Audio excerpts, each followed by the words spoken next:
There we go. Excellent.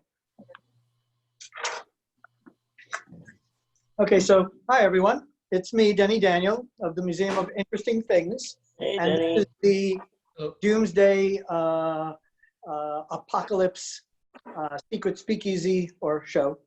And this one is, we're going to show 16mm films and items from the Cold War, from World War II, and from also the NASA footage. And we're going to have items from all three as well. If you don't know the Museum of Interesting Things, it's a traveling museum that normally, when the world isn't on lockdown, goes to schools, libraries, and events and teaches people that their iPhones, iPods didn't pop out of thin air. But today, of course, we're virtual with this show on Mother's Day, Doomsday Apocalypse during the pandemic. You gotta love it. And the first, I want to show you one item before I open up. This is a parachute, but it's a pigeon parachute. Oh, the pigeon parachute. Remember that big? Now, why would a pigeon need a parachute? The teach. Well, what they did was, during World War II, they actually parachuted pigeons behind enemy lines. And they used one of these devices right here.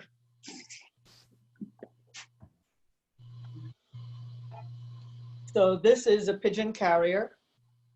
And they would parachute pigeons down behind enemy lines. And here's an actual picture of a soldier doing just that. Here, I'll take it out of the plastic.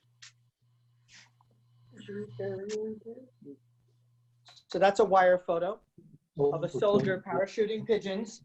And they actually parachuted, I think it was about 16,000 pigeons into occupied France. And I believe it was about 1,800 of them came back with information that helped us win the war. Carrier pigeons, you know, you would put a little note in a capsule that was about this big and strap it around their leg. And basically they asked the French to tell us how many Germans there were, where the Germans were, you know, to get, basically it was espionage. It was the equivalent to sending them a cell phone. And then so the French would write down what they learned and then put the note in the carrier pigeon's you know, little canister, and the carrier pigeon would come back and give us information. And we got literally at least 1,800 just from that French, you know, just from the French mission. So we learned, you know, information is key, and that's how people learn about things. But yeah, that's why a pigeon would need a parachute. So the first film I'm going to play for you guys is an original 16mm film, and it's Private Snafu.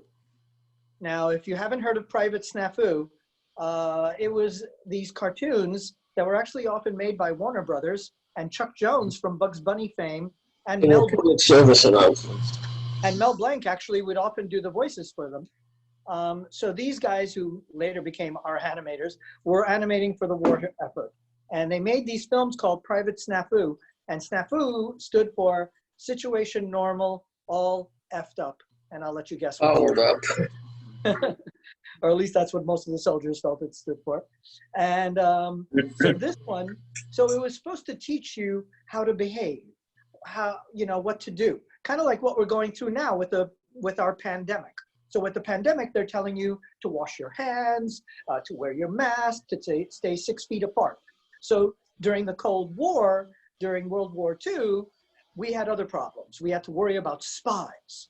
So this one is called Spies. And this is Private Snafu warning you that you shouldn't be afraid of coronavirus. You should be afraid of spies. So here we go.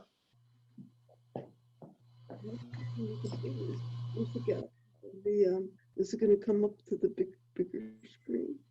Oh, okay. Now it'll just come up by itself. This lovely couple isn't afraid to show their faces. Seem like it's a little closer to me to see all of you. Right.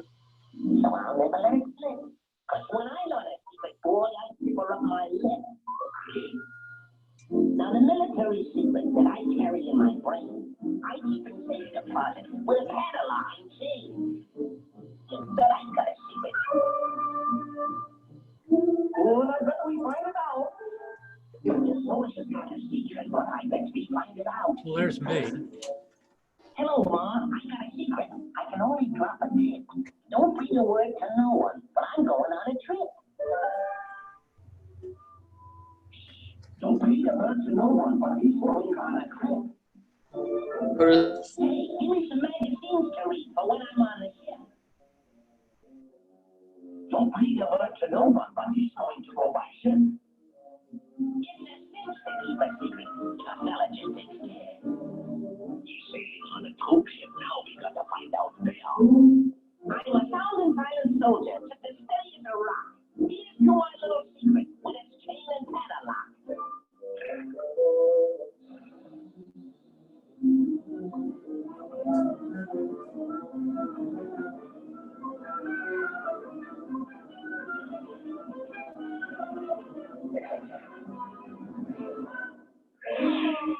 Hello, everybody. Hiya, somebody. Say you're listening to it. I hope I leave some things in Africa as cute as you are.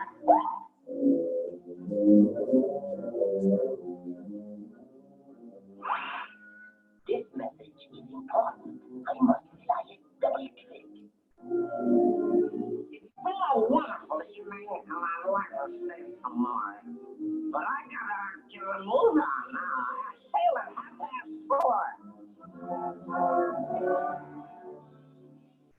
He's got to get a move on now. Sail at 4:30. The troop ship bound for Africa pulls out at 4:30. Calling all bullback. Calling all bullback. The transport ship for Africa pulls out at 4:30.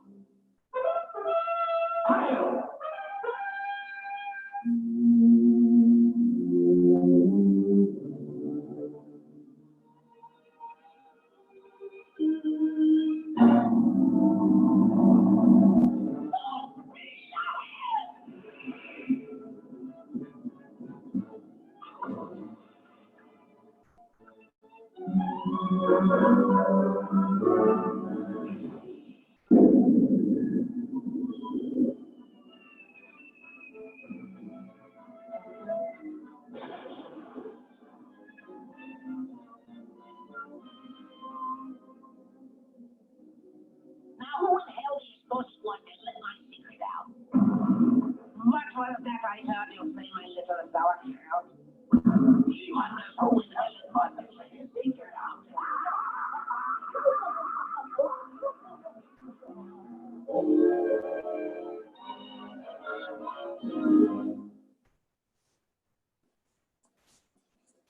Woo!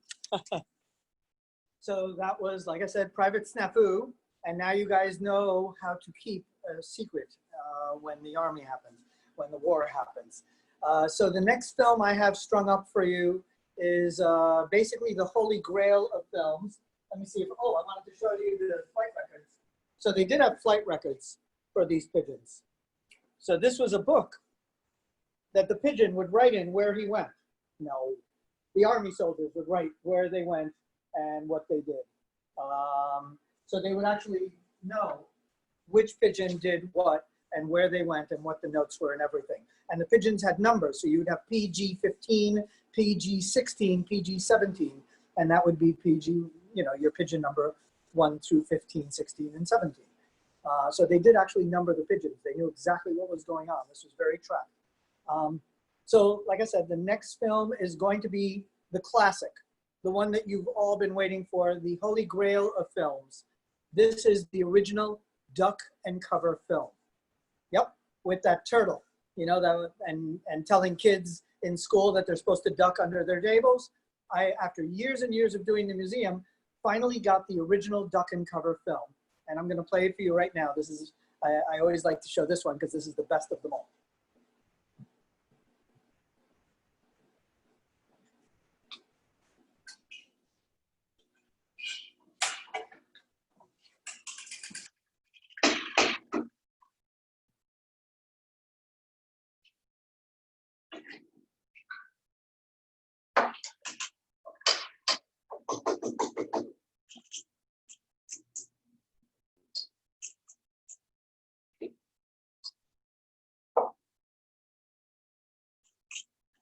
Hold on one second, the bulb isn't working. Giving me some trouble.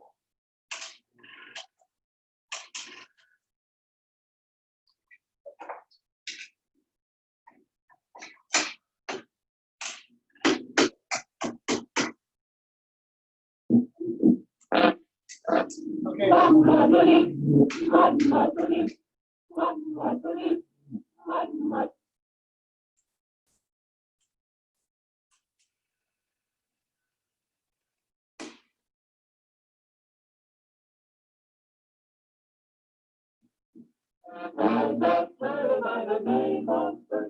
And first the turtle was very alert.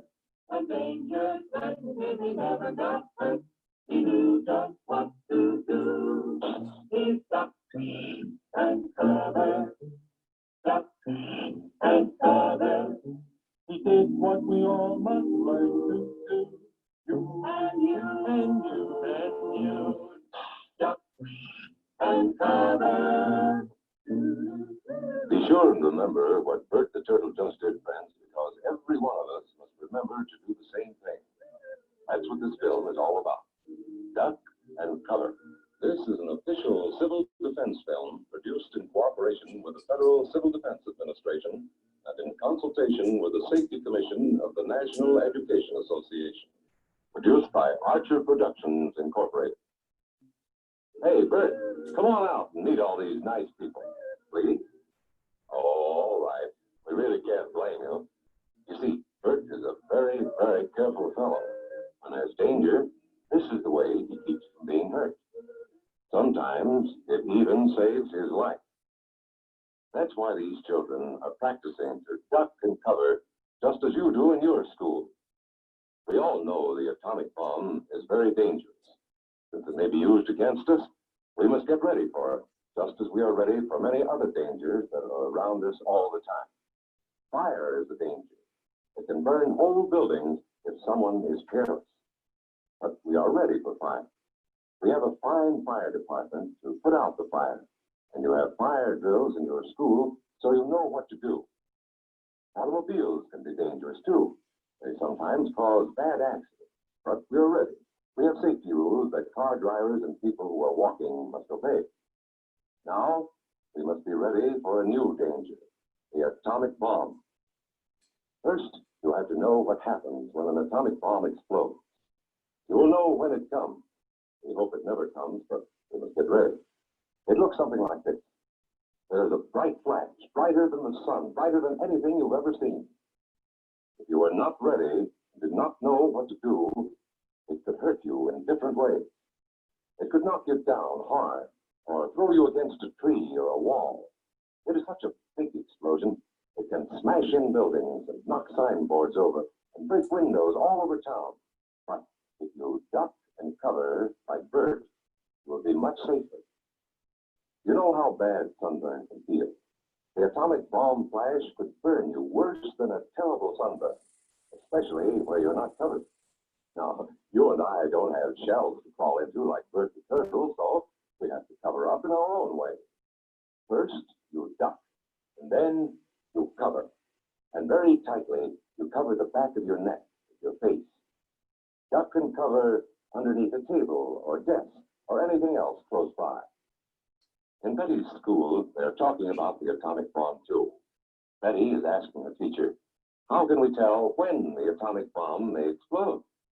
And the teacher is explaining that there are two kinds of attack, with warning and without any warning. We think that most of the time we will be warned before the bomb explodes, so there will be time for us to get into our homes, schools, or some other safe place. Our civil defense workers and our men in uniform will do everything they can to warn us before enemy planes can bring a bomb near us. You may be in your schoolyard playing when the signal comes. That signal means to stop whatever you are doing and get to the nearest safe place fast. Always remember, the flash of an atomic bomb can come at any time, no matter where you may be. You might be out playing at home when the warning comes. Then be sure to get into the house fast, where your parents have fixed a safe place for you to go. If you are not close to home when you hear the warning, go to the nearest safe cover. Know where you are to go, or ask an older person to help you. You know the places marked with the S sign? They're safe places to go when you hear the alarm. If there is a warning, you will hear it before the bomb explodes. But sometimes, and this is very, very important, sometimes the bomb might explode without any warning. Then the first thing we would know about it would be the flash. And that means duck and cover fast, wherever you are. There's no time to look around or wait. Be like Bert. When there is a flash, duck and cover, and do it fast. Here are some older boys showing what to do if the flash comes when you are not in the classroom. This is what to do if you should be in a corridor. You duck and cover tight against the wall this way. Remember to keep your face and the back of your neck covered tightly. Try to fall away from windows or doors with glass in them. Then, if the glass breaks and flies through the air, it won't cut you. You might be eating your lunch when the flash comes. Duck and cover under the table.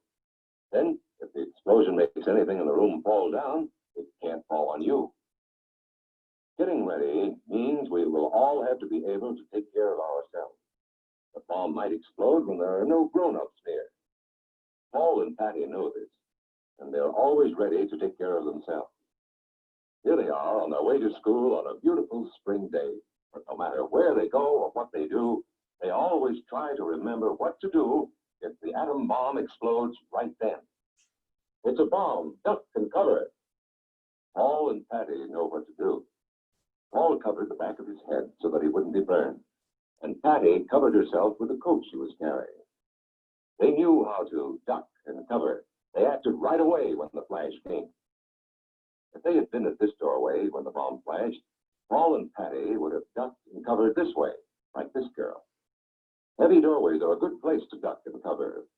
She will be safer too. Here's Tony going to his Cub Scout meeting. Tony knows the bomb can explode any time of the year, day or night. He is ready for it. Duck and cover. Atta boy, Tony. That flash means act fast. Tony knows that it helps to get to any kind of cover. This wall was close by, so that's where he ducked and covered. Tony knew what to do. Notice how he keeps from moving or from getting up and running? He stays down until he is sure the danger is over. The man helping Tony is a civil defense worker. His job is to help protect us when there is danger of the atomic bomb. We must obey the civil defense worker. We must know how to duck and cover in the school bus or in any other bus or streetcar. Duck and cover. Don't wait. Duck away from the windows fast. The glass may break and fly through the air and cut you. Sundays, holidays, vacation time, we must be ready every day, all the time, to do the right thing if the atomic bomb explodes. Duck and cover. This family knows what to do, just as your own family should. They know that even a thin cloth helps protect them. Even a newspaper can save you from a bad burn. But the most important thing of all is to duck and cover yourself, especially where your clothes do not cover you. No matter where we live, in the city or the country, we must be ready all the time for the atomic bomb. Duck and cover. That's the first thing to do, duck and cover. The next important thing to do after that is to stay covered until the danger is over. Yes, we must all get ready now, so we know how to save ourselves if the atomic bomb ever explodes near us. If you do not know just what to do, ask your teacher when this film is over. Discuss what you could do in different places if a bomb explodes. Older people will help us as they always do. But there might not be any grown-ups around when the bomb explodes.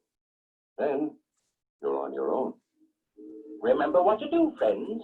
Now tell me right out loud. What are you supposed to do when you see the flash? Duck and cover. Duck and cover. Duck and cover.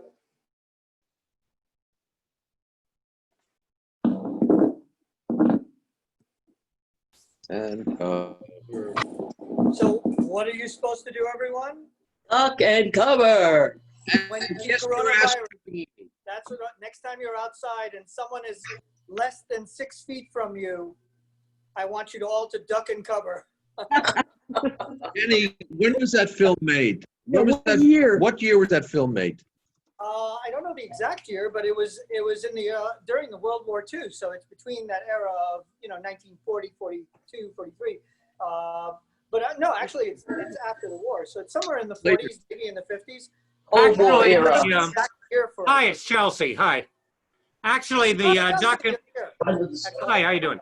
Actually, duck and cover videos were from 1962. They showed them during the Oh, is that- Cuban oh, that's Missile right. Crisis Really? because they thought, that missiles were actually going to possibly be landing on Queens. Wow. I thought it would have been made in the. There's one more thing you need to do. Yeah. They've had them since 1954, but they went really heavy on it in '62 during the Cuban Missile Crisis. That was their idea of reassuring the kids. Yeah, we have a couple of the films from the 50s. Those are the snafu films and all the other ones. There's something else you have to do besides duck and cover, and I have it right here. The next thing that you have to do is, and I'm going to pull it out of this bag, you have to take out your nuclear effects bomb calculator.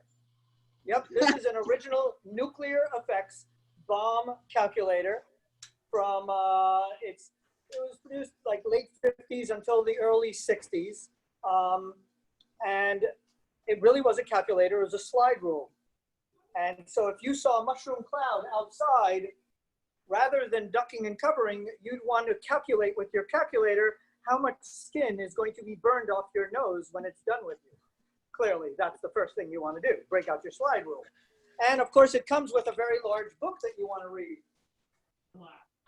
as you're burning.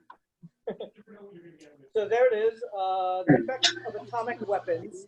It came with this big old book. And what's interesting about this book is who produced it. So this book was published by, I'm not sure if you can see it with the crazy light, but I'll Next time we're doing this on your, I'll send you the Los link. Alamos. Why? So if you know We'd Los have more Alamos, room to spread out and they can see your heads and the face. Los Alamos people were the people that did the atomic bomb. So the Manhattan Project. So the Los Alamos produced this book, and you would get that book and calculate. Now, it was for your civil defense team or your warden. That's A little what bit closer. You might kind of. So the warden would be the guy who had read that book and gone through everything. Ida, I'm going to mute you because, so the warden would be the person who would know what's going on and would inform everybody what's going on. It's not like every one of you had a nuclear effects bomb calculator and you were running around trying to tell everyone what's going on. There would be a warden or there would be a civil defense person in your neighborhood, and that person would, direct you through this. You remember these signs? The fallout shelter sign, and this was an original one, a metal one. And so he would direct you to that and tell you what was going to happen, how strong the bomb was. He was the one with the calculations. Oh, and by the way, a little shout out to Chelsea. Thank you for helping. Chelsea's been helping me with these things. She runs a show called In Goth We Trust, which is a great radio show. So look up In Goth We Trust if you get a chance and check out Chelsea's work. For those of you on Facebook, if you can, please donate something if you'd like. There's a PayPal link on the website, and I'll try to put it up later. Okay, so what is my next film? Oh, being that we're trying to show World War II, space, Cold War, and space race, the next one is Space Race. This is an Apollo 11 film. So enjoy. That is the one that fits in color.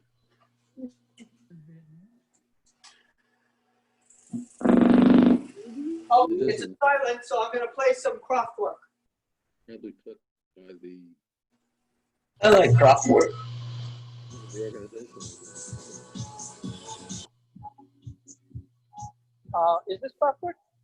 No, it's orbital. I'll play orbital.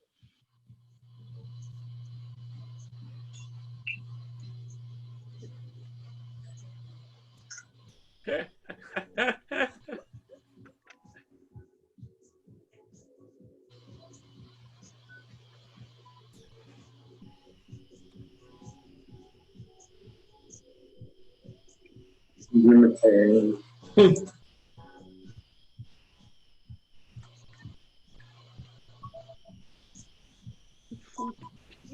That was later in the program, right?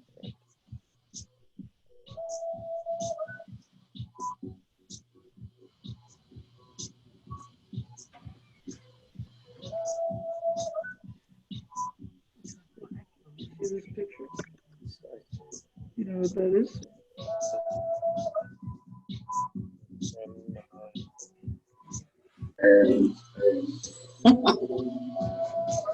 Oh, that was pigs in space. Come on, think.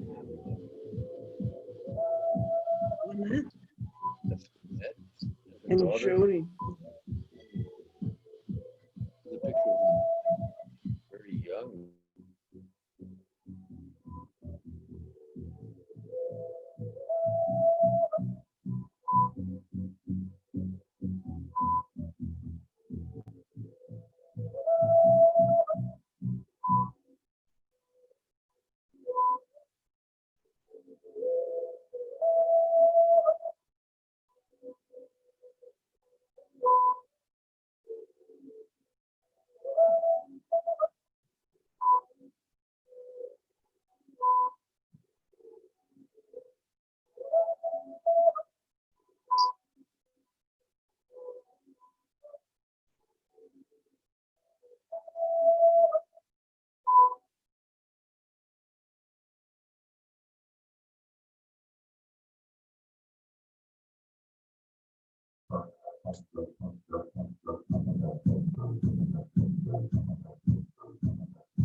I thought I signed it. I thought I ended it.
Hey guys, that's kind of a perfect song for that.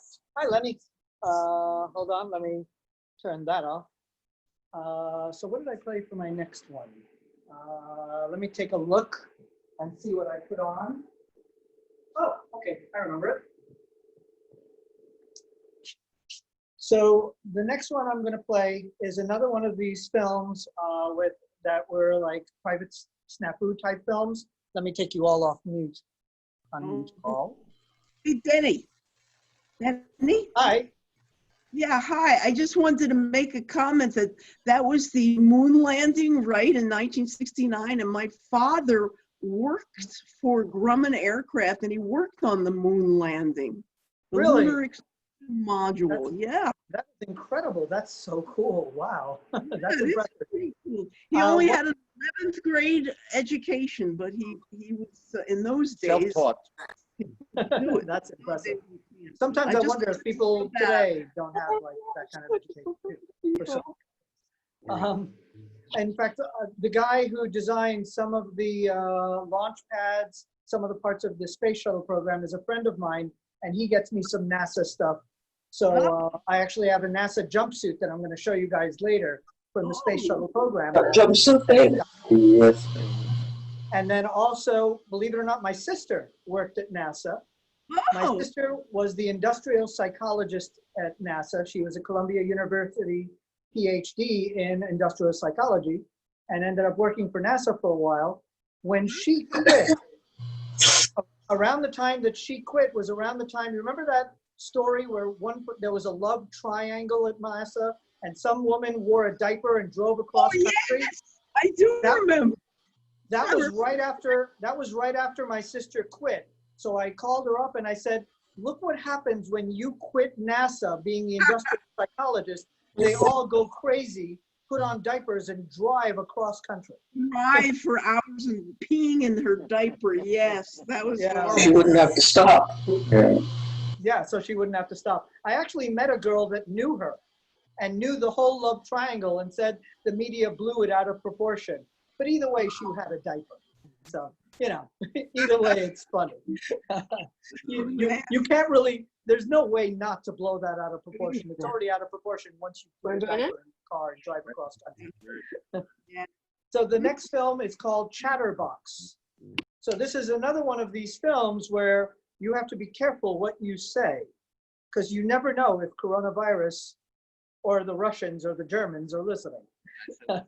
So this one is Chatterbox. Do you know that line, loose lips sink ships? Yeah, of course. These lines came from these movies, all these things, Duck and Cover, Loose Lips Sink Ships, all these lines came from these, you know, fear movies, scare movies. And I always like to say to people, be careful of any kind of scare mentality, whether it's an epidemic or a war, because we end up losing a lot of, people go crazy and they make decisions during panic. And it's never good to make decisions during panic because you make the wrong decisions or you go too far. So it's always good to kind of keep your eye open, unless your government is Mother Teresa, and then you're good. I got it.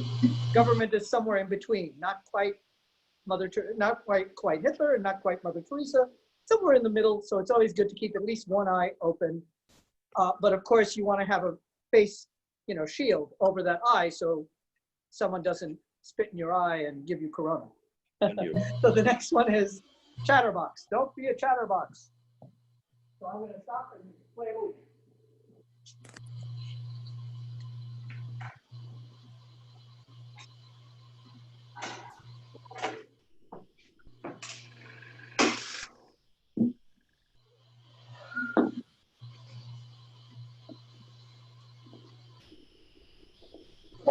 I better get Permission of the War Department. That's Did someone get permission from the War Department?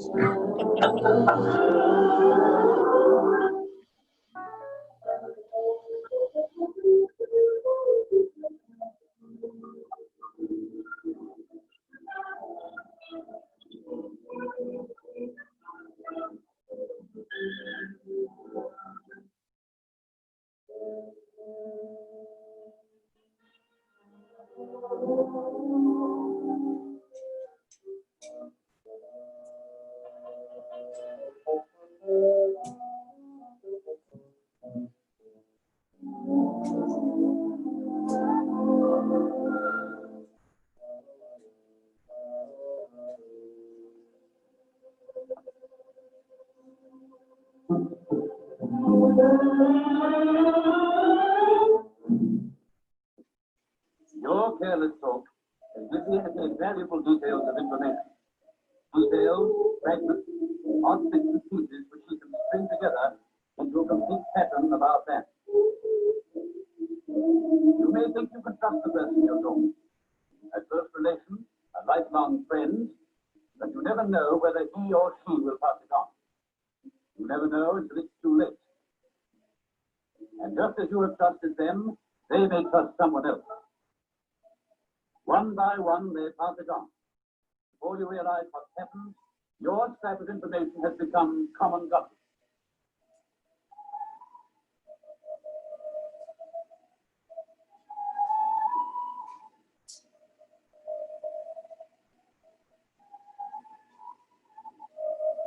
Next, please. Sooner or later, your news will reach an enemy age. And who's to blame?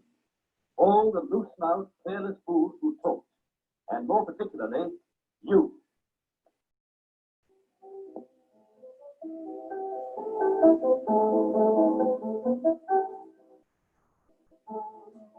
Don't think that careless talk only comes from the fellow who can't hold his drink and his tongue at the same time.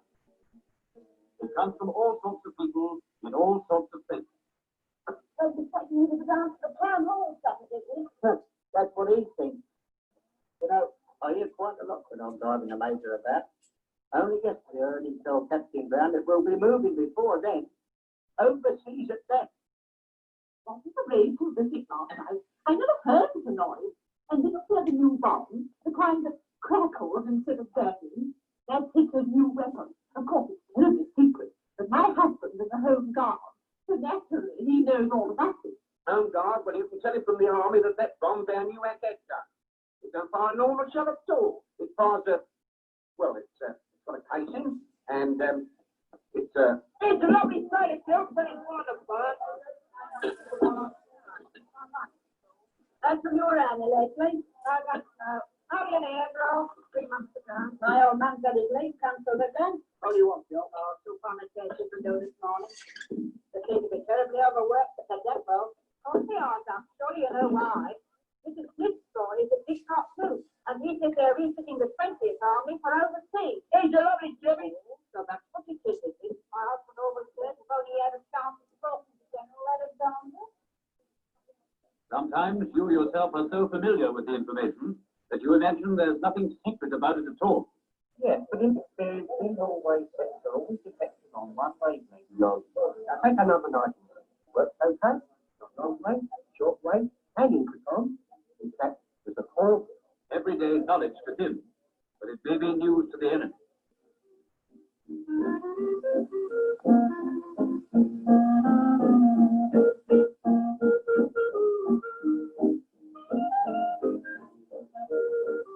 And take another case. The times when you don't realize that your information has any real military value at all. Well, as it happens, I can. The colonel just made us all go and have new ancestors. Passport size. Of course, it's crazy. The book got perfectly good by the now 236 already. But there is It also... doesn't seem very important, does it? But the enemy may know, even if you don't, that these new photographs mean that your unit is going overseas shortly. These rules all apply while you're still at home, but they apply even more when you go overseas. When you're overseas, careless talk becomes even more dangerous. The nearer you are to the enemy, the quicker the information can reach him, and the better use he can make of it. And foreign service, wherever it may be, brings two new points to watch. First, don't trust too much to the friendliness of the native population, even though they welcome you with open arms. Do you remember the cordial welcome our troops received when they entered Benghazi?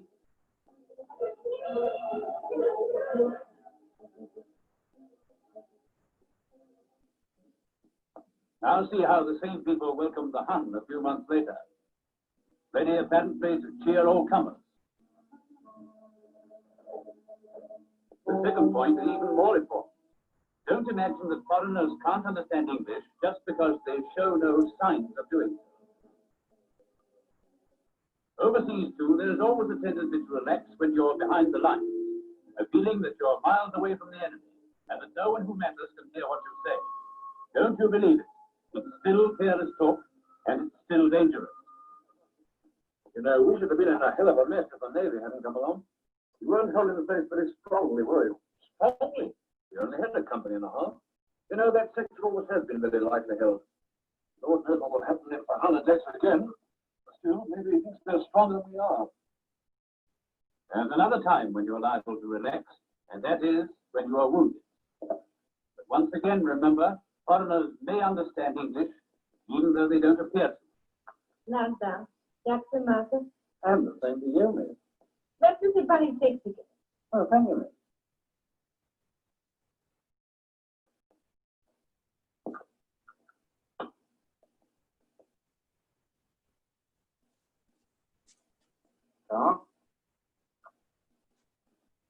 Sorry for English. Bohužel nerozumím ani slovo. Right. She knows what you mean, Corp. She can see it in your eye. That's why she's leaving you. Reminds me of my dear old granny. All the same, I left some of the boys up the line to do with a few extra tags like this. And a bit of homework like that. Can't you just hear the old man? Protect Cheshire, don't smoke in the line.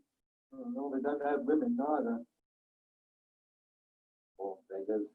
And they're not due to be relieved for a fortnight. How do you know? Well, the St. Motions are taken over from them, and they're to stay in respite till Friday week. Cut out, you two. That careless Paul. That's all right. She don't speak English, Sergeant. Think I'd still be lying here if she did. Hey, outside, you.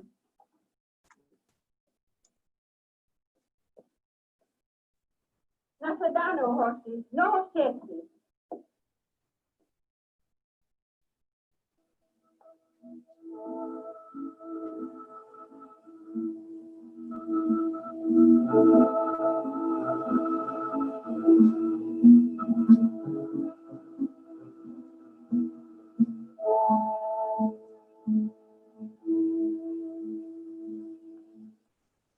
So in your own interest, always guard your tongue.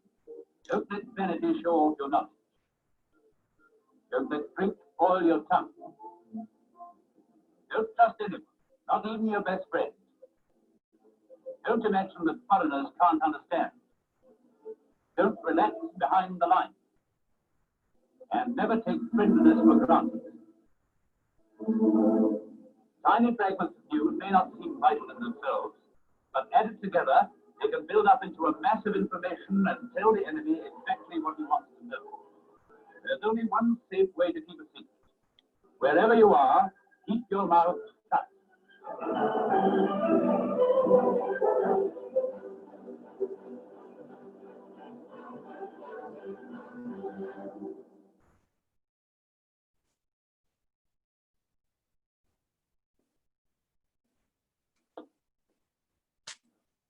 And then become the Department of Defense after. Right. Has someone called the War Department for me to get permission? Someone needs to call the War Department immediately. But then again, if you call the War Department, aren't you being a chatterbug by telling them that we're showing this film? So I don't know what to do. Either be a chatterbug or not. Better that we probably not be a chatterbug. So the next film I'm going to show is one of these cartoons. Everyone kind of got in on the act during the World War II and the Cold War.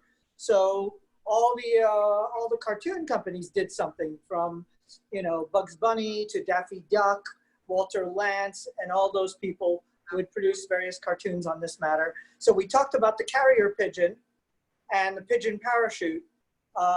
This is actually a movie called Pigeon Patrol. And I believe it's a Walter Lantz film, if I'm not mistaken, during that era. Let's see, hold on, I see this. Oh, somebody just told me they called the War Department and that I'm a danger to humanity. Excellent, thanks, Malka. Clearly, I already knew that. And thanks, Paul. There's chats going on various programs. Everything's everywhere. So I'm being a chatterbox. Okay, so the next film is Pigeon Patrol. Enjoy.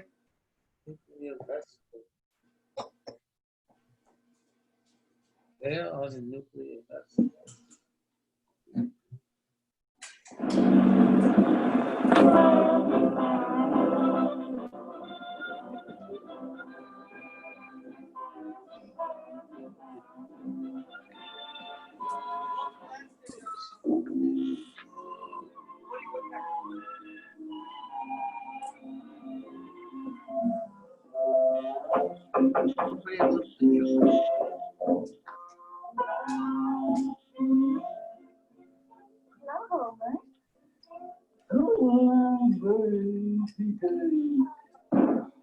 Look what I brought you. Oh, you know, little child.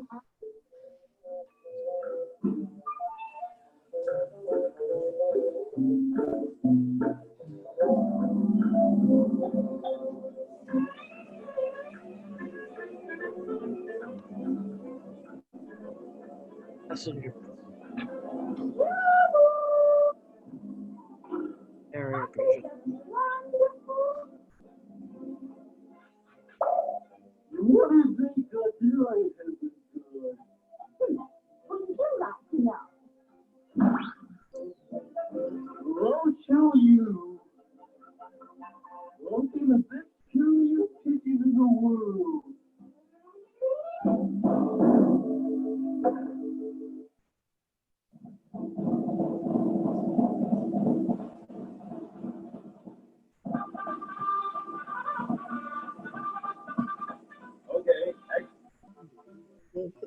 Okay, next.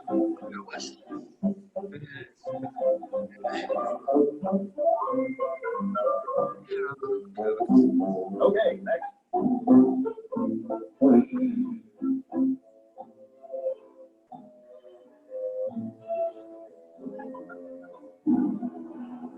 Air on the nuclear vessels.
Describes a sport.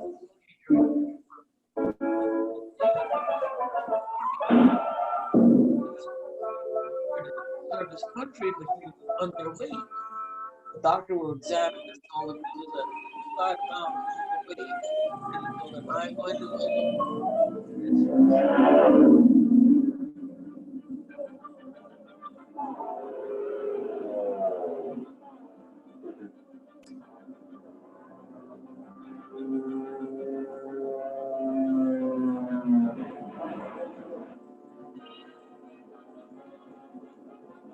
Gosh, were you hurt? Don't worry about me. That message must get through. It means life or death. Gosh. Don't you worry. I'll play it through.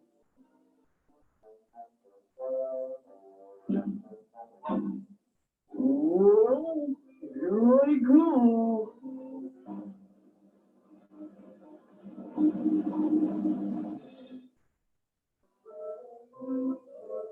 Going to a heavy, baby.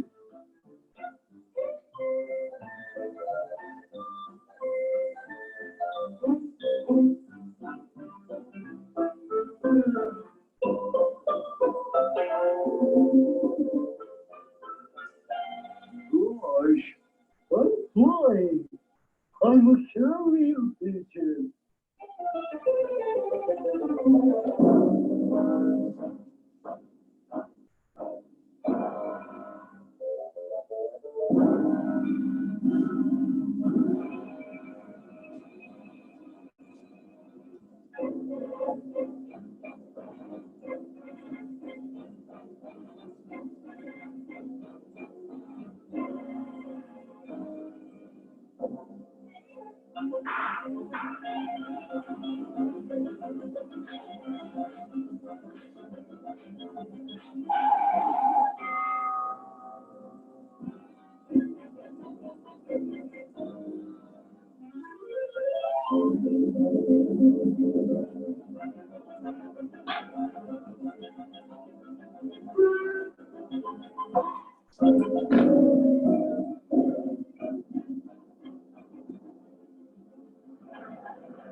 Remember Pearl Harbor and Singapore and the kicking the action for Hitler.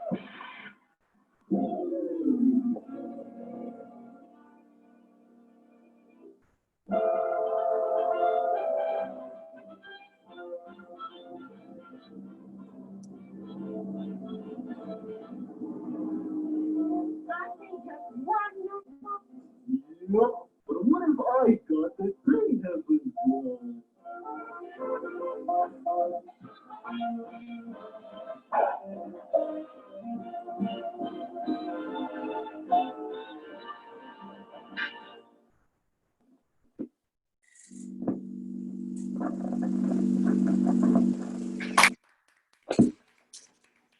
That is a classic, huh? I love the old cartoon ones. They're a lot of fun. Let me unmute everybody.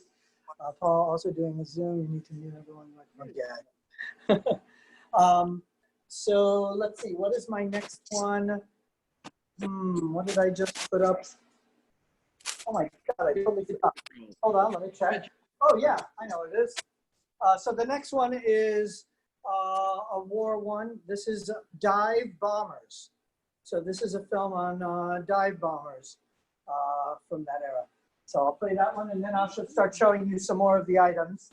But I want to get to a lot of films today because I've got a lot of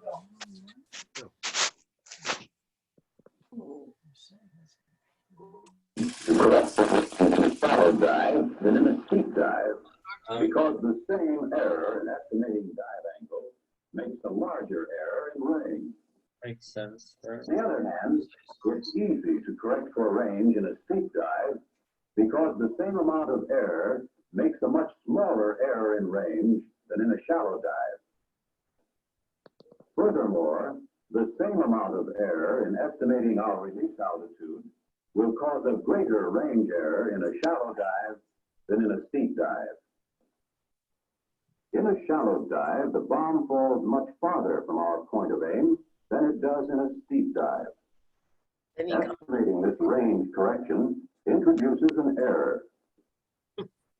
We have only the size of the target to help us estimate our correction. In making large corrections, this leads to error. Remember? It is also much harder to estimate the dive angle of a shallow dive correctly, so that our expected error is still greater. Let's make a dive on a windless day. If we reach release altitude at a normal dive angle with our line of sight on the target, the bomb will hit the target. Gravity causes the bomb to land short of the line of flight. The sight is foresighted, so the line of sight is below the line of flight. If this is done, the bomb will hit our point of aim when we release in a normal dive. If, however, we're diving the airplane toward the target and find that we're too shallow, we must change our line of flight or the bomb will fall short of the target. Of course, on nearing release altitude, we can pull up the nose, raising our line of flight. This corrects our toward the target. But it does not change our vertical angle with respect to the target. As we change the line of flight almost instantly when we pull up the nose. This correction changes the bomb's path because the bomb is affected by the airplane motion, which is along the line of flight. The bomb lands far short of our line of flight and the line of sight because of the large effect of gravity in a shallow dive. The range correction is so large that it cannot be estimated accurately. Let's see what happens if we steepen the same dive to the normal dive angle as soon as we see we're too shallow. Now, although the bomb will land on the line of sight, it is far short of the target. As before, we can pull up the nose, raising our line of flight and line of sight over the target to correct for range. But now our vertical angle from the target is even less than before. And our range correction is still larger. We are worse off than we were to begin with. Let's repeat the same dive and try to correct it once more. This time, we'll pull the nose up whenever we see we're too shallow. If we release our bomb with no correction, it would land even further short of both the line of flight and line of sight than it did in our original dive. But by diving shallower, we have raised our line of flight far over the target, so that the bomb will land over the target even though it's further short of the line of sight. However, our vertical angle from the target is now correct, and as we near release altitude, we correct our line of flight by pushing the nose over and putting our point of aim on the target. This correction puts us in a normal dive so that the bomb will land on the point of aim. So, if we start a dive incorrectly, we can still release in a normal dive. If we find ourselves in a dive that's too shallow, we should raise the nose, steepening the vertical angle from the target in order to reach release altitude near the normal dive angle. The bomb will land so near the point of aim that range correction is easy to estimate. On the other hand, if we find ourselves in a dive that's too steep, we should push the nose over to correct the vertical angle from the target and again reach release altitude so that when we make our range correction, we are in a normal dive. Now that we've considered the problems of range, let's consider the problem of deflection. We must keep the bomb from falling to either side of the target, as seen by the pilot. We correct for deflection by turning the airplane right or left toward the target, because we must correct the line of flight of the airplane. Assume that the airplane is in a shallow dive. A small amount of turn will correct a large error in deflection.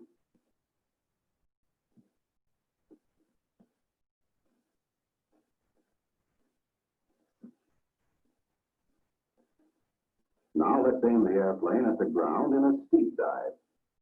We see that to make even a small correction in deflection, the airplane must be rotated almost 90 degrees.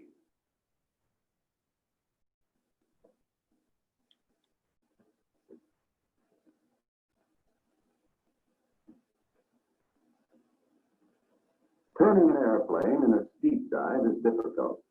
If we apply much rudder in a steep dive, the airplane skids instead of turning. A skid like this may skid the airplane just enough to point the line of sight directly on the point of aim. Because we can hold the line of sight on the point of aim, we get the false impression that the airplane is diving toward the point of aim. This is an illusion, because even the heaviest skid gives the airplane very little horizontal motion in a dive. Because of this, it's important for us to remember that in a steep dive, we turn the airplane with much more aileron than rudder, like this. We have seen that it's easier to correct for range in a steep dive and for deflection in a shallow dive.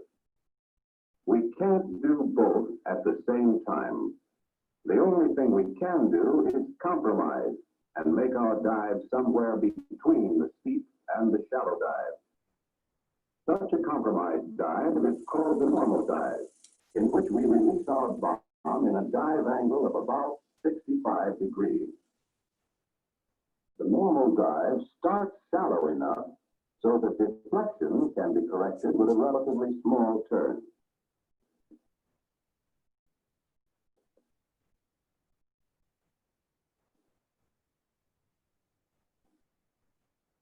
The normal dive angle ends steeply enough so that corrections for range are easily estimated. Experience has shown that a dive near this angle is best for bombing targets when we have to concentrate on both range and deflection. There are some targets, however, such as bridges, on which we can concentrate on one aim factor at the expense of the other. For instance, here we can approach in a shallow dive up or down the bridge and concentrate on correcting deflection. The length of the bridge will allow plenty of margin for normal range error.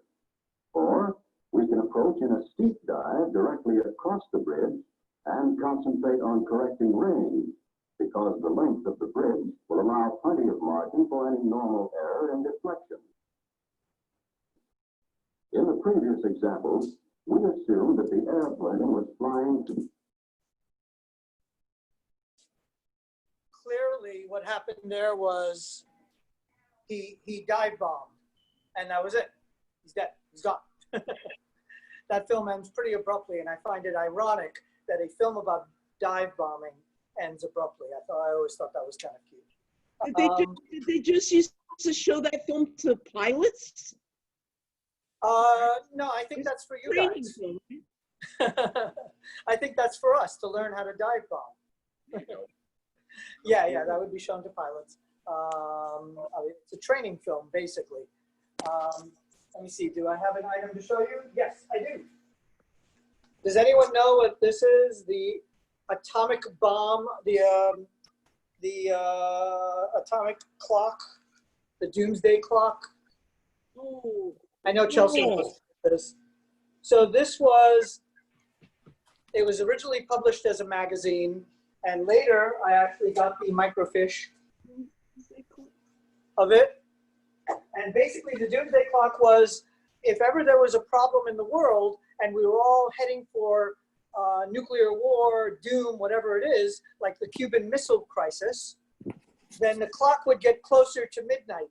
And once it got to 12, that's it. It's the apocalypse. It's doomsday. So you notice that we're doing our apocalypse speakeasy, and look how close we are. Just because I'm showing these films, look how close we are to doom and gloom.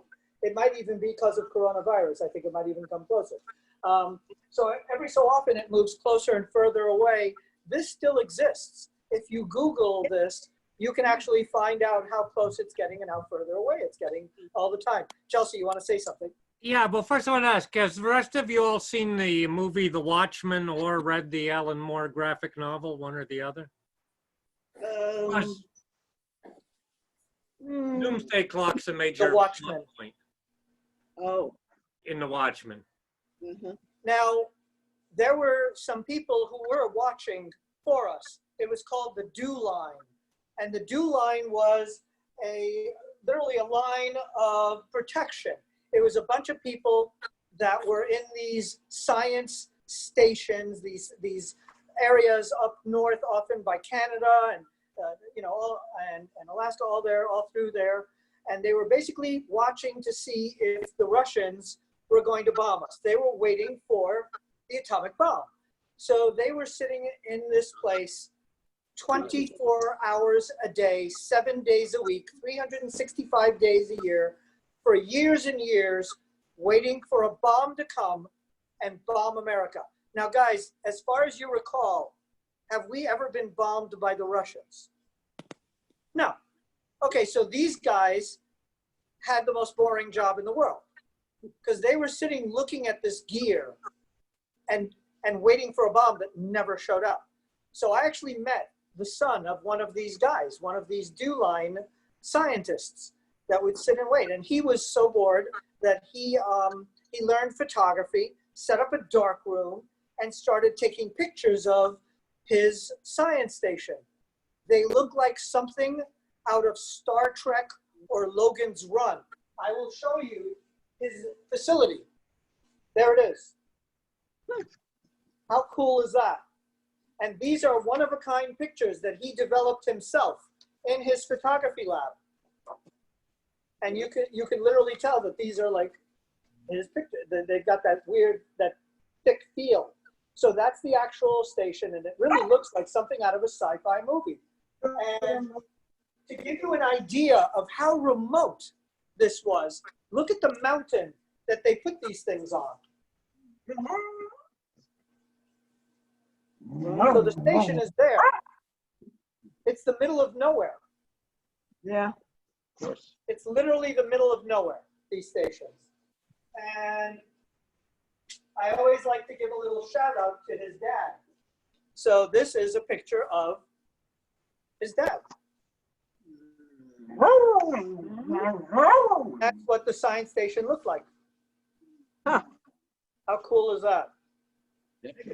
So these guys were protecting us from a nuclear war.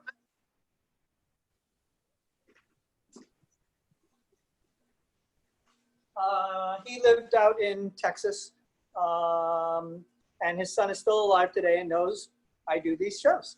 So hopefully he's enjoying them. The next film I'm going to show you is another one of my NASA films, probably one of my best of the NASA films. So all of these films are kind of like NASA research and films that would often be shown, you know, for television. So they would produce these films and then, you know, give them to Channel 2 News or something. Often they were shown just as like a little short clip for people to learn about NASA, and they would sell them. I remember going to the Hall of Science as a kid and finding these films, and I was dying to buy them, but they were expensive at the time. But yeah, you could literally buy a NASA film. So this is one of those films. So enjoy. I'm going to meet you guys on this side.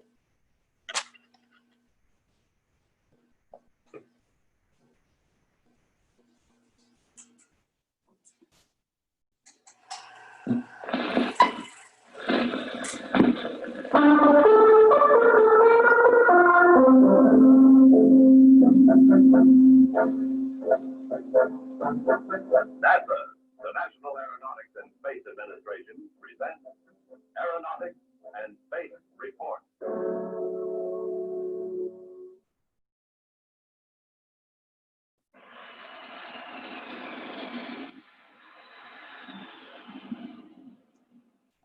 These jets landing in a large metropolitan airport may one day do so a lot quieter because of this small creature, an owl. When we examined the wing of an owl, we found that there was a serrated, or a fine comb of feathers on the leading edge, which pointed forward into the flow. And this comb, or serration of feathers, was the thing that we copied out of metal to form a rake which we placed on the leading edge of a rotor blade. And by simply copying this serrated feather, we found that we could indeed reduce the noise of a small rotor model, even though at that time we didn't understand how it worked.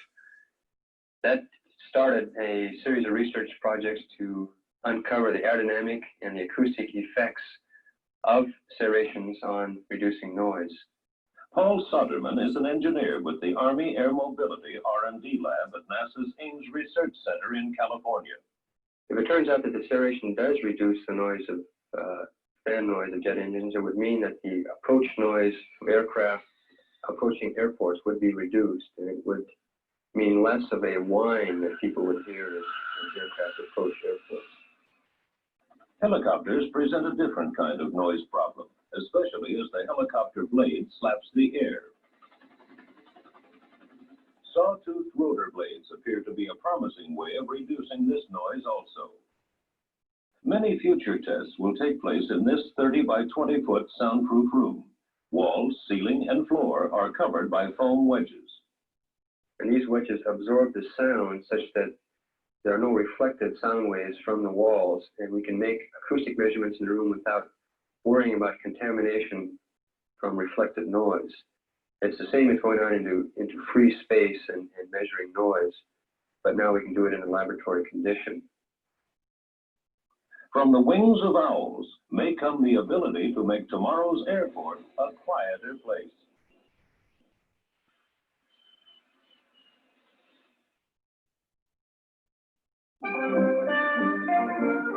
The threat of fire in space is one that has challenged researchers for many years. Nearly everything in their spacecraft and worn by men in space has been tested for its fire resistance.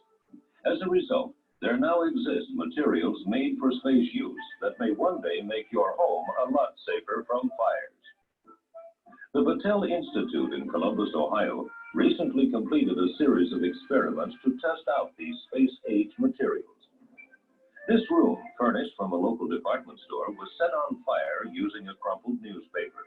Here's what happened. To better illustrate the burning sequences, the film speed is about 5 times faster than it actually was. Within 50 seconds, heat became intolerable. After 82 seconds, there was so much smoke that a person standing in the back of the room could not see the doorway. Within 8 minutes, the room had been reduced to charcoal. By contrast, a similar fire was set in an identical room. This time, furnishings, wall, floor, and ceiling coverings were constructed of materials developed by NASA for the Man in Space program. In this room, only the newspaper was destroyed, and the fire went out in 12 minutes. Fire-retardant materials. If used effectively, the danger from residential fires may one day be radically decreased. This has been an Aeronautics and Space Report presented by NASA, the National Aeronautics and Space Administration.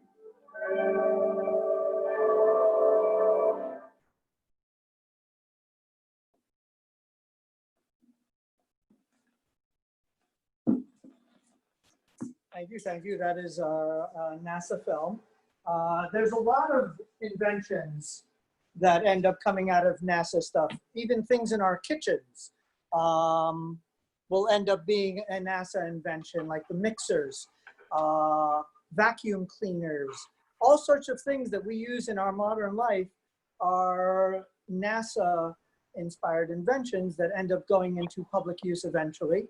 I always like to show at least one of my NASA pictures, which this is actually a wire photo that was used by newspapers. So the next film I'm going to show is, let me take a look. Of course, if we're going to talk about ducking and covering, if we're going to talk about, nuclear war, about the bomb, then we should show the bomb. So this is some D-Day footage that I got for you guys. So enjoy. This is a very short film.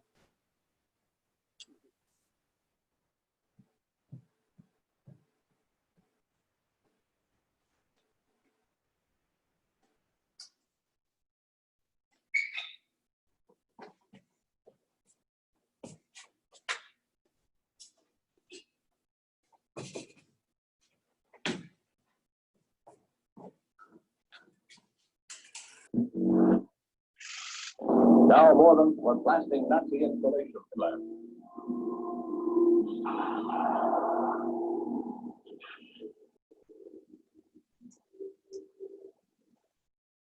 Casualty figure mounted to an apex of horror. One British, one French, one Polish battle-hardened battalion, and they met head-on. The result in loss of life staggered the imagination.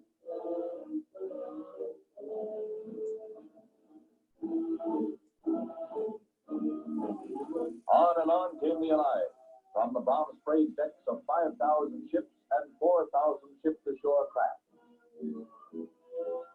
As advance units spearheaded into fiercely defending Nazis, the Allied Expeditionary Forces, commanded by General Dwight D. Eisenhower, deepened their beachhead, leaving their dead and wounded behind them. The remainder of over 100,000 vehicles was on the way. As supplies came in, the wounded went out in a continued and monstrous operation. At D-Day's end, Allied troops had a firm foothold on Hitler's fortress Europe. The beachhead, gutted with equipment hauled in by the largest fleet ever assembled, now stretched 60 miles across Normandy shore and 10 miles into the heart of France itself. During the days following the landing, the Germans savagely resisted the Allied advance in the bloody hedgerows of Normandy.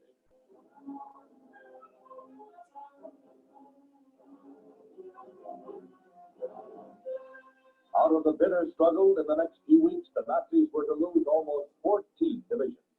Indeed, it marked the beginning of the end for the Third Reich. By now, the beach was secure, and French refugees streamed back toward the Allied-held coast positions.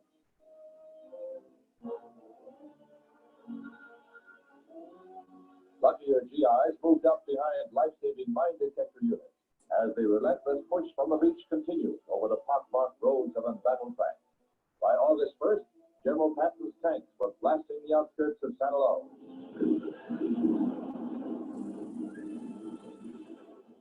The Nazi dream was crushed under the wave of exuberant armies. This gigantic operation stands with honor among the milestones of the century.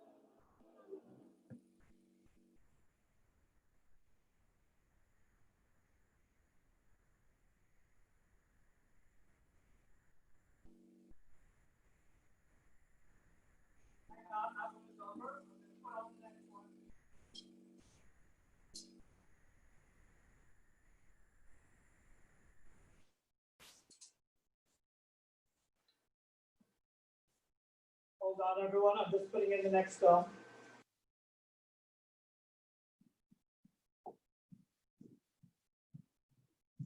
So we've been watching a lot of very, very professionally done films. But you think they're all so professional. No, of course they had some bloopers. I actually got a reel of film that are military bloopers. So these are the outtakes for some of the military films. I couldn't believe somebody actually managed to put this together. But some guy who was probably working cutting these films was smart enough to grab the stuff that ended up on the cutting room floor, put it together, hide it for a bunch of years, and then get it to me at the Museum of Interesting Things. So these are military bloopers. And for those of you watching on Facebook, please support the museum. Everyone help out. So I'm going to meet you guys on this side over here, you all, and enjoy these military bloopers.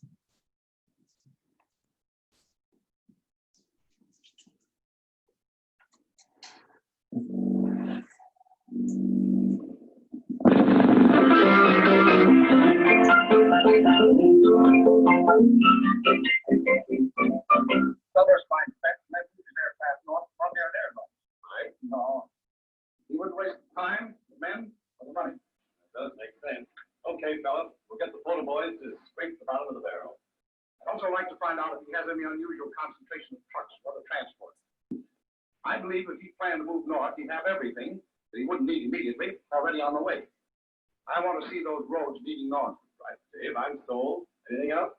Yes, we want to get out these orders right away. I'd like to deadline these photo missions for noon tomorrow.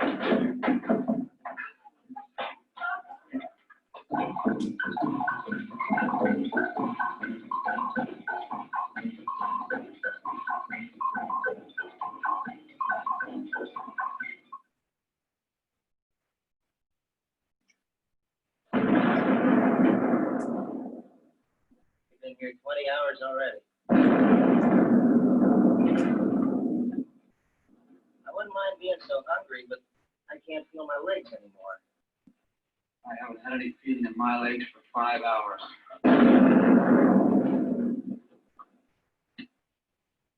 I wonder if Harris got through all right. Harris will get through. Anybody can.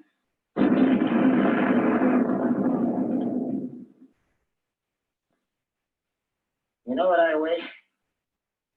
What? I wish I knew what the hell my next line is. Why, you say what?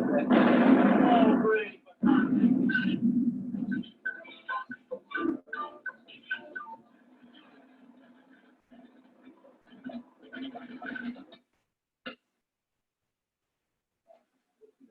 Action. Brandon, 2 squadrons bombers. Frankel 111. Detective cover 1 squadron, Messerschmitt 110. Time we intercepted, we were at the limit of our range. Garrett, of course, planning the raid and figured on that. But the result, we just couldn't hang on long enough. I think we got 2 110s. I'm not sure, but probably will hang on. Very funny. Got it. Action. I'm going to miss you, darling. Come on. How many zeros do you want me to shoot down? Oh, I know you're good. There's no need to be reckless. So there are safety rules even in your business. What I mean, Jimmy, darling, is I don't want you to take any unnecessary chances. I mean, you've got to come back to me, Jimmy. I can't get this damn lighter to work.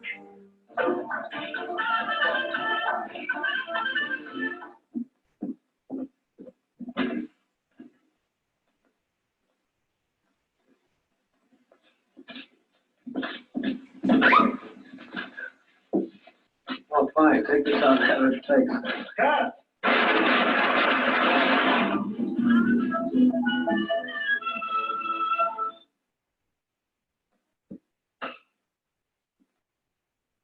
Action. You understand, Lieutenant, there's an article of war. Sorry.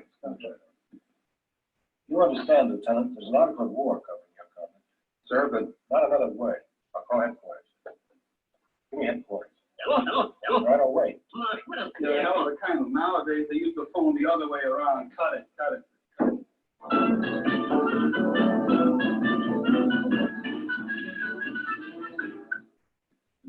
your enemy spreading malaria starts. 7 continents. This is where the air forces are fighting. Bases and transport routes in every center of the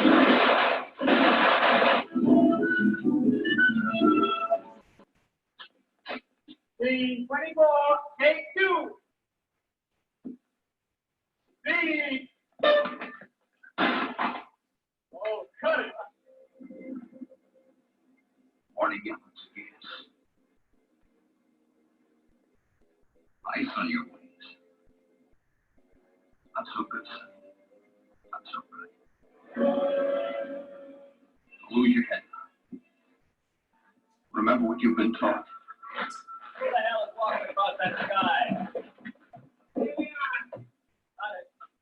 Well, the men have full instructions, sir. Well, they've been told that. I understand, sir. Well, that's it, gentlemen. Well, I guess we'd better be going.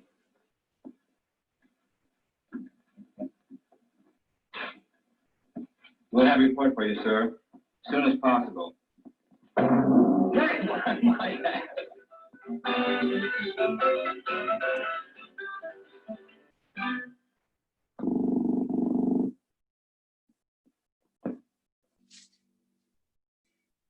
Isn't that one of the greatest ones ever? That cracks me up every frickin' time. I just get such a kick out of that one. I can't believe someone was smart enough to keep those bloopers. They're hysterical. So that's probably one of my holy grail items in the museum. So during that era, you know, we all have our like gardens, those organic gardens, and everyone's into organic stuff. All this kind of begins with World War II, really with World War I and the school gardens. But then during World War II, they little vegetables in our backyard. Victory gardens. Victory gardens. So everybody would have a victory garden, and the idea was we were rationing food, and we were rationing food so that we could feed the soldiers. But the people here at home still have to eat and have nutrition, and that's why we end up with all these fortified breads, fortified cereals, food guides, the food groups, and all that stuff. That comes from us needing to feed ourselves besides the soldiers. And since we're rationing food, they decided to try to get people to, you know, make their own food, to grow their own food, and also to, and I've got one of these books. So these are books the government published every month that were like, they were called the Health Forever and Food Planning Guides. So this one is on canning. So they also wanted to teach you how to can your food so that you can have food for later. So you'd make more than you need and you would can your food. And also for your shelter, if you had a shelter. Now let me see if I have my shelter book. There it is. So your home protection. And you would get one of these books and you would build your shelter. And then in time of emergency, you would have your book on in time of emergency. And this is actually donated by a friend of mine's mother, the woman who wrote our captions. She is a librarian, and this was the book that she had, that her mother had in her house. And her mom donated the actual book she had during that era of the Cold War. So, you know, our idea of having these gardens now and all this organic food and all that goes back to that era. And of course, it goes back to the beginning of time. But that era, they really kind of, the government really had programs and came out with these booklets every single month. And I have a whole bunch of them. And if you go on the website, you'll see a few more of the booklets with really, really fun, cute pictures. So staying on the fun comedic mood, the next one is a cartoon called, I believe it's the Air Raid Warden, or the Home Front. So we'll find out. But it's one of those cartoons, once again, that everyone was getting in on the act of the war. Yeah. So anyway, it's a pretty nice place, and I don't know how long.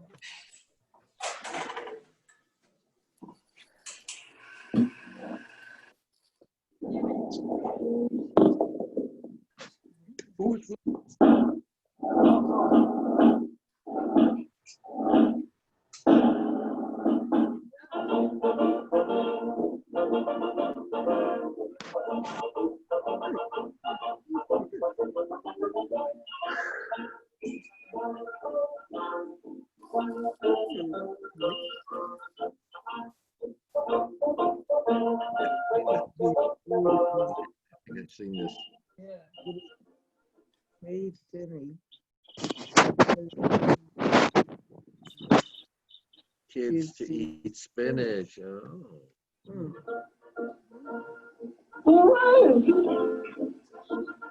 Jenny, I'm joining the whole squad. Goodbye. Goodbye. Oh. Polly.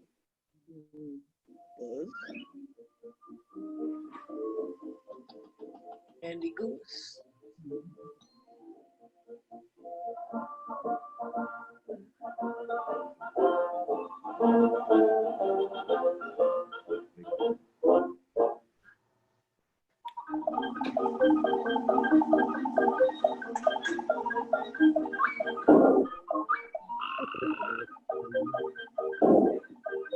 Only two kinds of uniforms we wear in the Army, too large and too small.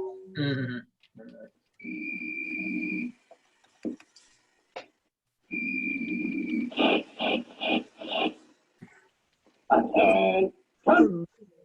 Forward. Turn. Rear. Turn.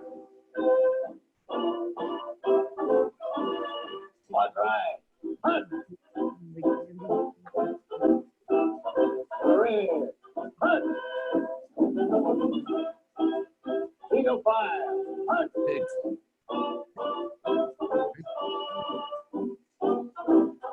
Company. Hold. Forward. Turn.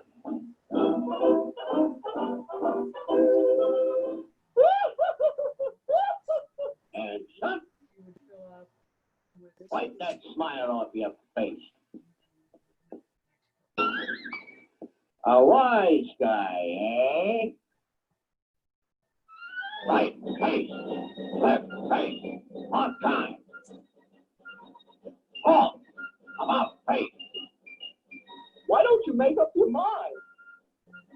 And turn. Right face, left face, right face, left face, right face, left face. About face.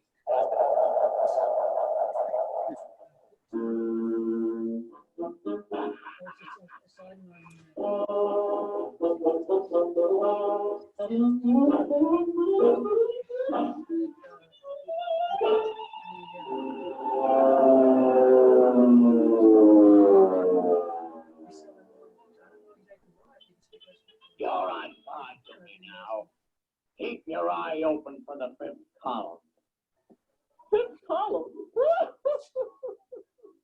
No, wait. Well, they can't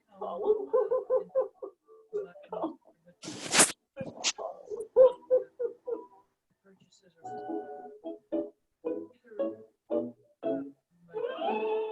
Fifth column? advertised on the website. I would send it to them and they pay for the, or we also go to festivals.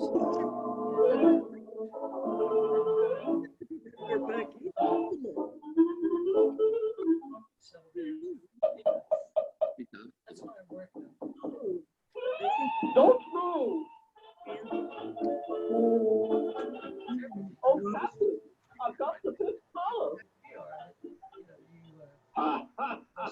He's got the fifth column.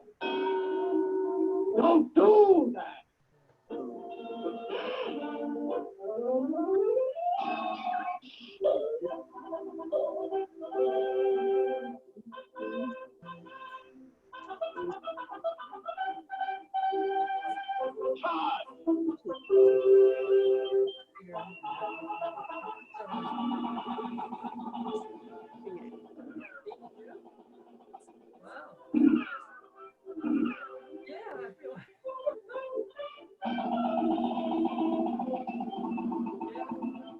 Adrian.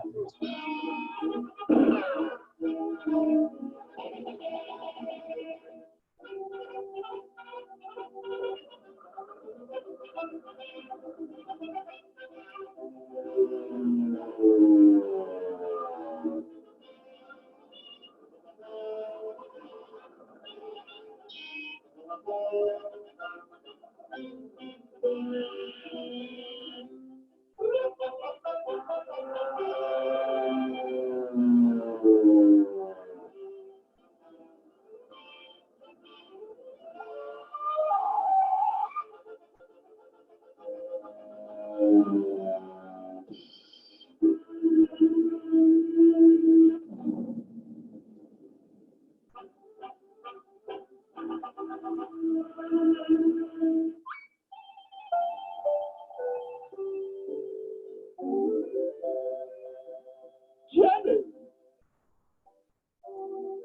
Paul! It's all right, Captain. We're engaged.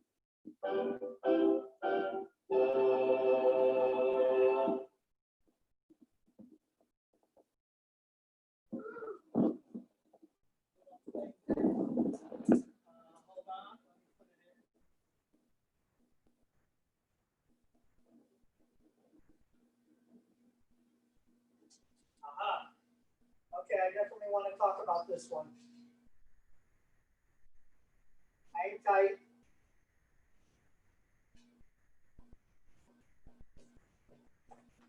This is another complete Holy Grail film.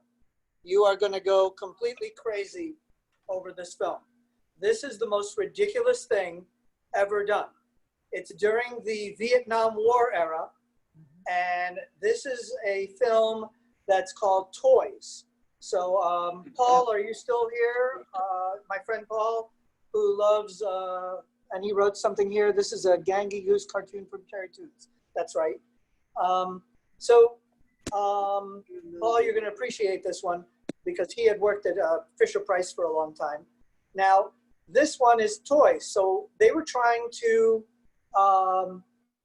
during the Vietnam War era, they were trying to make people realize how bad war is, how terrible war is. So they wanted to show, I guess, kids that war is bad. So what did they do? They blew up Barbie and G.I. Joe. So they take all these toys and they destroy them and kill them. And this has got to be the most ridiculous. I don't know who this film was for, because it's clearly not for kids, because they're like killing all their toys. And there's kids in the film. And it's clearly not for adults, because it's using toys to demonize war, which is ridiculous for adults. So I'm not sure who this film was for. It was obviously only for the people using various substances during the 60s and 70s, because what else would this be used for? But it was called Toys. It's the only copy of this I've ever seen, and it's probably one of the coolest films I've ever seen. Let's see some of the copies here. I'm here on Facebook. Okay, so this one is Toys. Like I said, another one of the Holy Grail items. Notice on the computer. What? Rubber chips.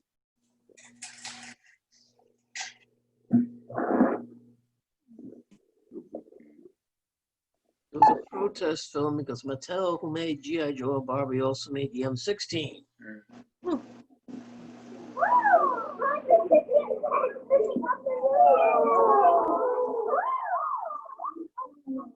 He's explaining all the toys in the window.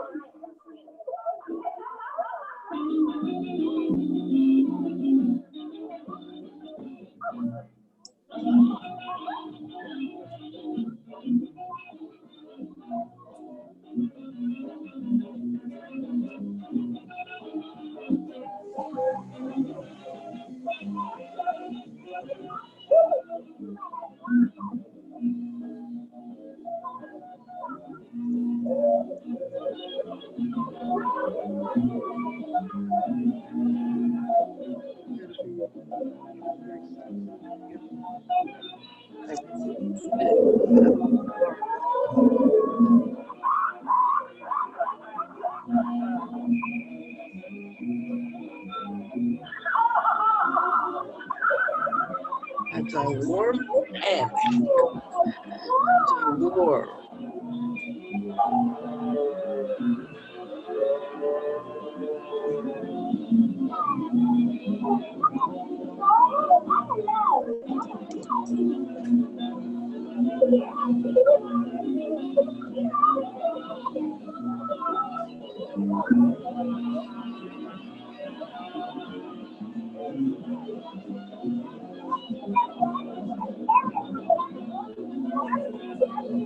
What happens when you try to type in comments after you set a glass of wine?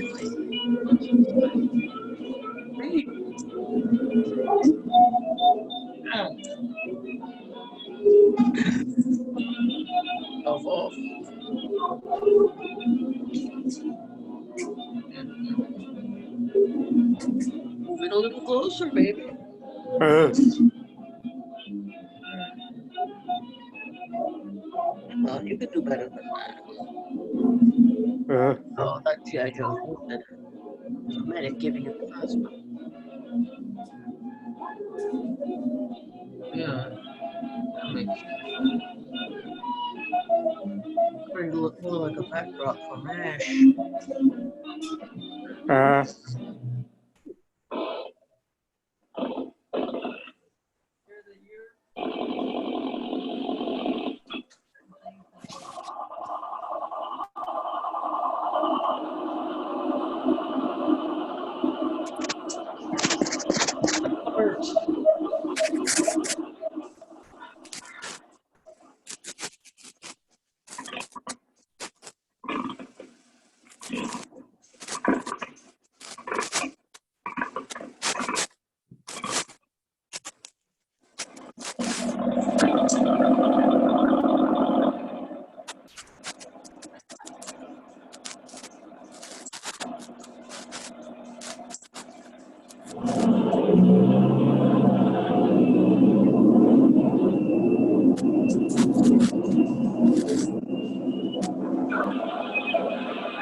I find that eerie.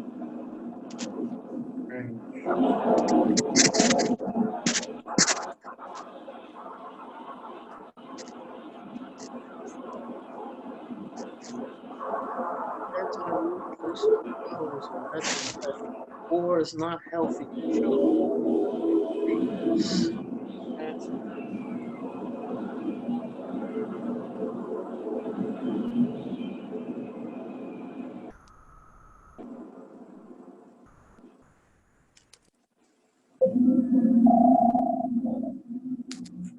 EJ with the whole numbers. Oh, his name is off trust.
Isn't that one of the most trippiest films you've ever seen? I just couldn't believe that film.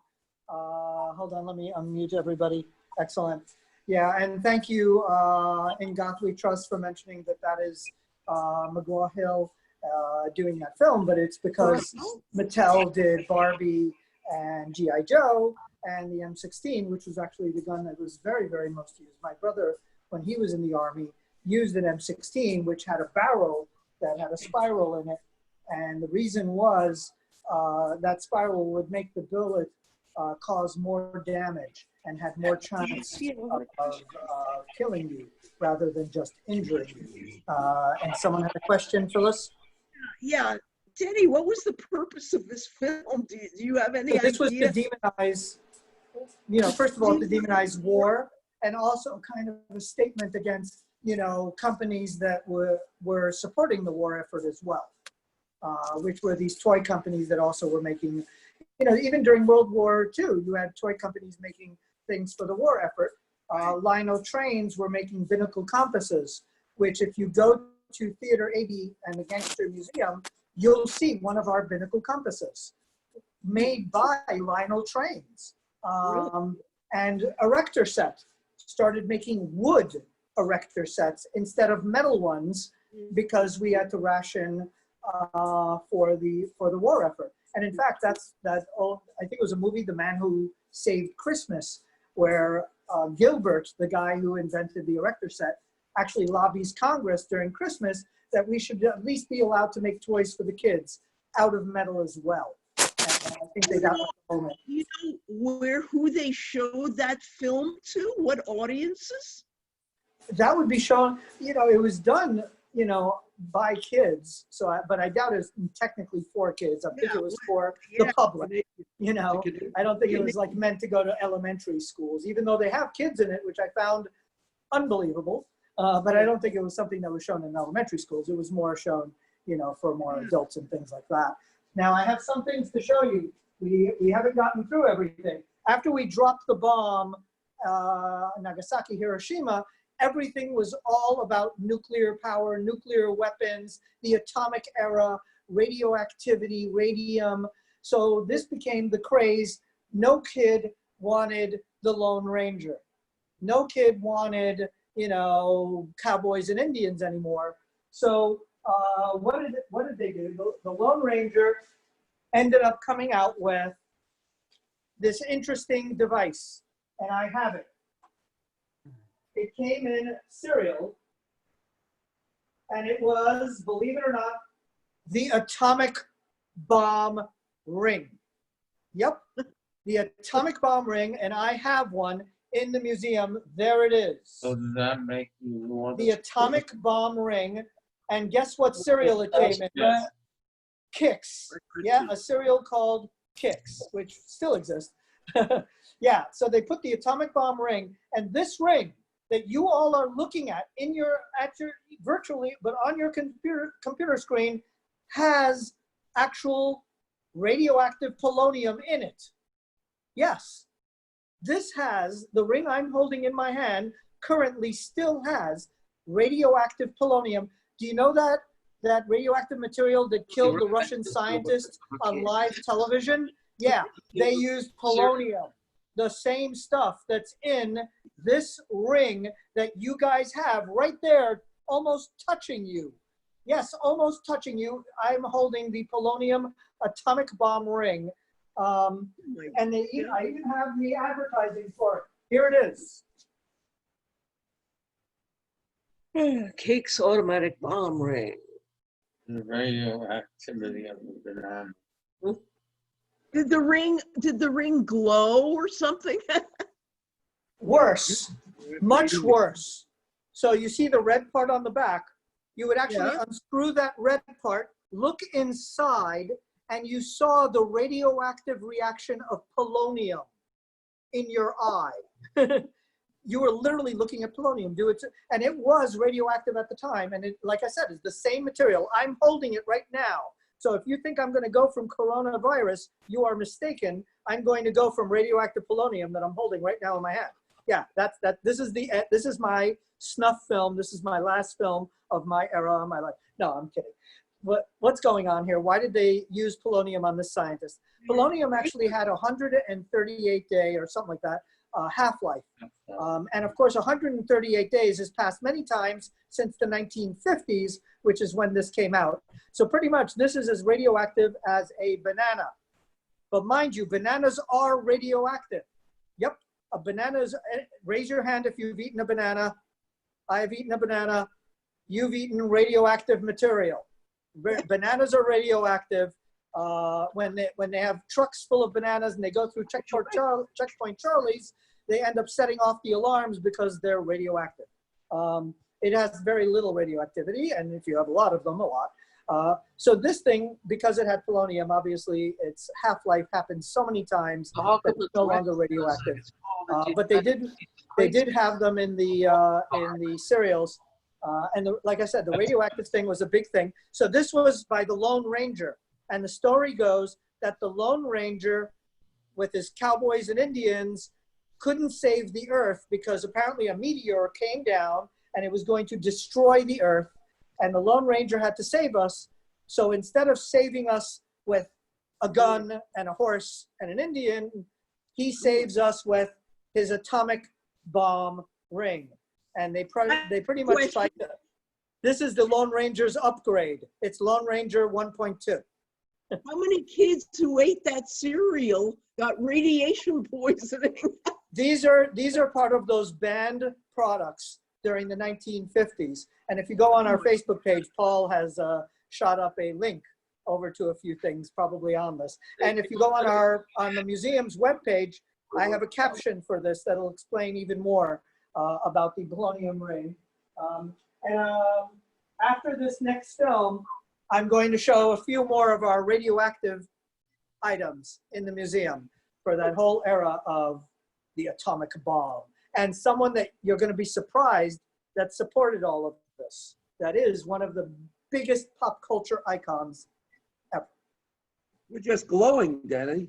I know, aren't I? And the next film is Rookie Review. The next film is Rookie Review. So enjoy Rookie Review. Another one of these cartoons having to do with, you know, obviously rookies in the Army. And I think it's another one of the cartoons. Paul will tell you who this is.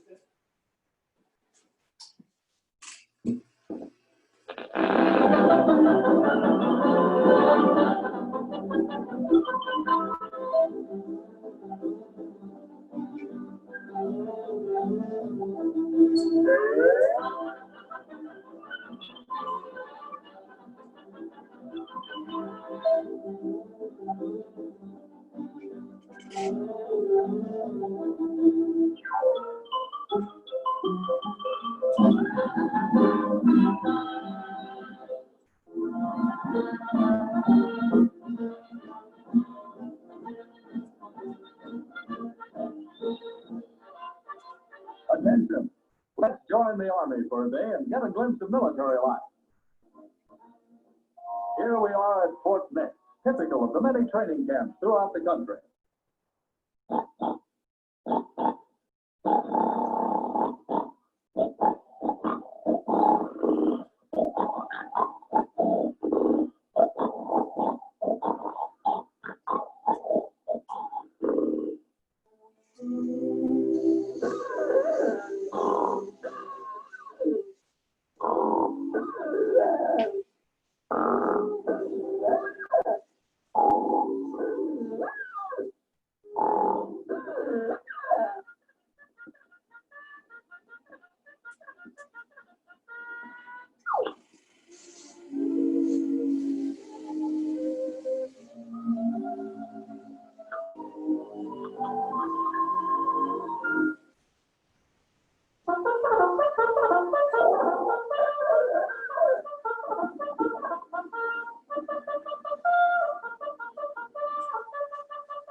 Count off. 1, 2, 3, 4, 1,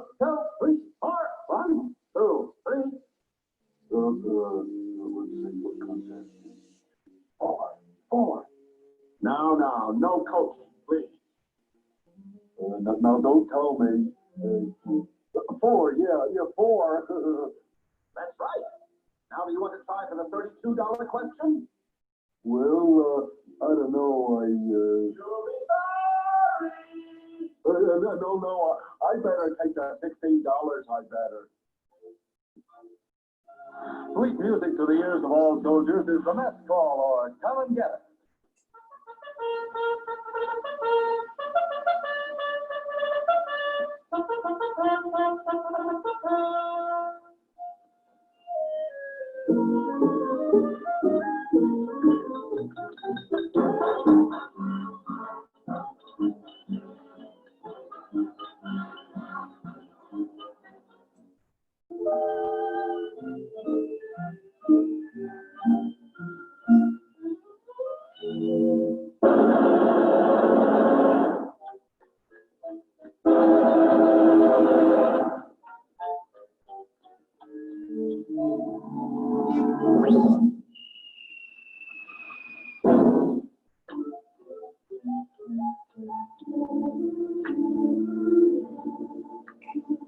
And so their appetites appeased, the Army is ready to carry out the orders of the day. One of the most colorful sights is the well-trained cavalry as it goes through its daily drill. Company, hey, shut! March, height! Right, height! March, height!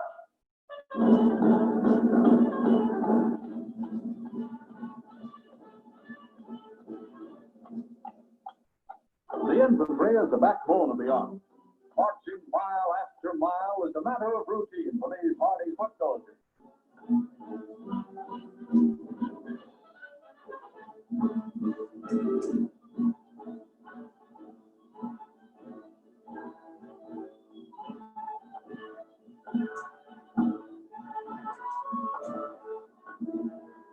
Following close behind, the camouflage troops.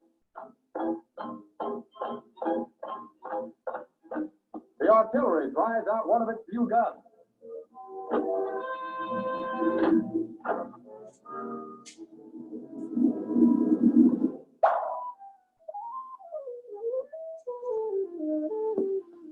In contrast to the mechanized equipment used by the soldiers of today, early conscriptees were trained with makeshift substitutes. Here are a few examples. The machine gun unit. Bang! Bang! Bang! Bang! The tank corps.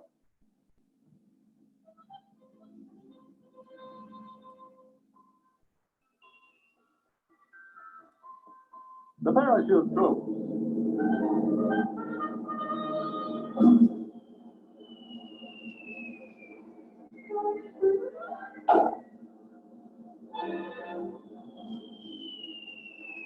The Army Air Corps has proven a vital link in our military chain.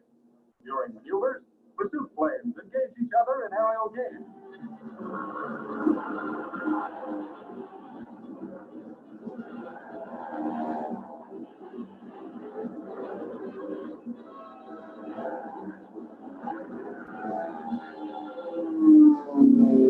Here is the anti-aircraft division in the midst of its daily target practice.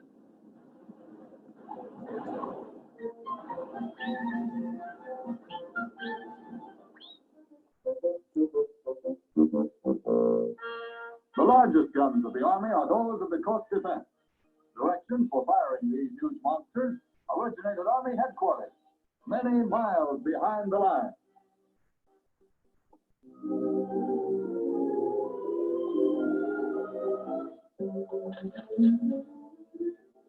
Elevation, 45 degrees. Direction, 30 degrees north by east.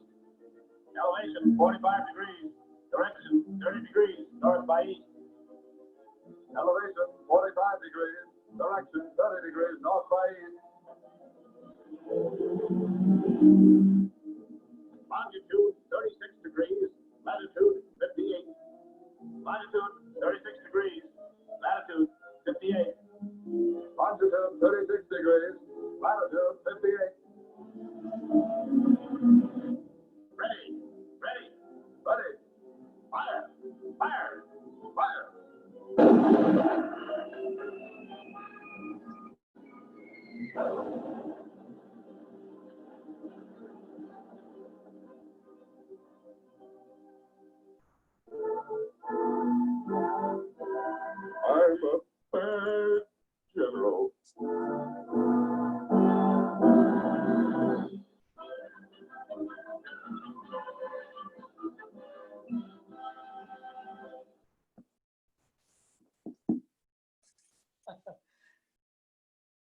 He's a bad general. You gotta love it. Let me unmute you guys. Excellent. So let's see, what have I got here? Oh yeah, that's right. We were talking about some of the radium items. Of course, so now they're putting radium in almost everything. In almost everything we have, they decided radium has got to be good for you, this bizarre thing. So believe it or not, do you guys have any bottled water lying around over there? Excellent. I've got some bottled water here. This is radium water, produced in Boston, and I also have some produced in New York. So they actually took clean, good water and they irradiated it, or they got radium water. They got water from these irradiated springs, and they sold this to people, to the public, because they thought it would cure you of everything, from bedwetting to you know, cancer, to everything. They even thought it would cure you of cancer. So they thought if you drank this water, you would, yeah, it definitely gave you cancer. It would cure you. When was this? When was this? They put radium in everything, including, ladies, you're all cooking at home because of quarantine. I hope you're using radium butter. Oh my God. Because clearly that's what you'd want in your butter, radium. I don't know what they were thinking. They put it in everything. Now, who's been to the dentist lately? Well, not lately, but you know, in the past year. Excellent. I have a better way to solve your cavity problems. Radium toothpaste. Yes, I actually have radium toothpaste, because let me tell you, when you use radium toothpaste, there's no way you're going to have a cavity, teeth, a jaw, nothing. Pretty much you're done. It kills everything. It doesn't whiten your teeth? Oh, I think it just got rid of your teeth. I don't think it whitened them at all. I think it pretty much got rid of your teeth. Yep, radium toothpaste. I actually had that flown in from Europe because the soldiers had left it in the trenches, and I got one of them. I got 3 tubes of radium toothpaste, and I use them every day. Good to the last drop. So I wanted to tell you about a guy that's an iconic figure in American culture. One of the most iconic figures in American culture and history. Walt Disney himself. Yep, produced this book. Our Friend the Atom. He thought everything would be radioactive. Forget butter. He thought your refrigerator. You guys went to the fridge during this show? Great. You need a radioactive fridge. Works much better on your food.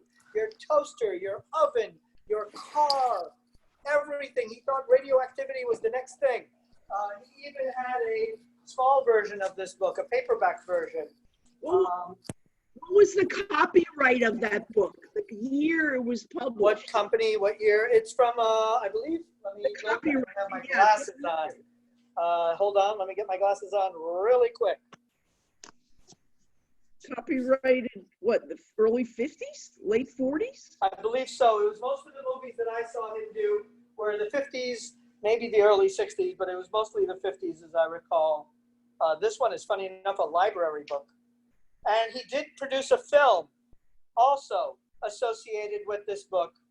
And I have the film. We actually show it every so often. It's kind of long. But I do have the film as well. 1956. So Wow. this came out in 1956.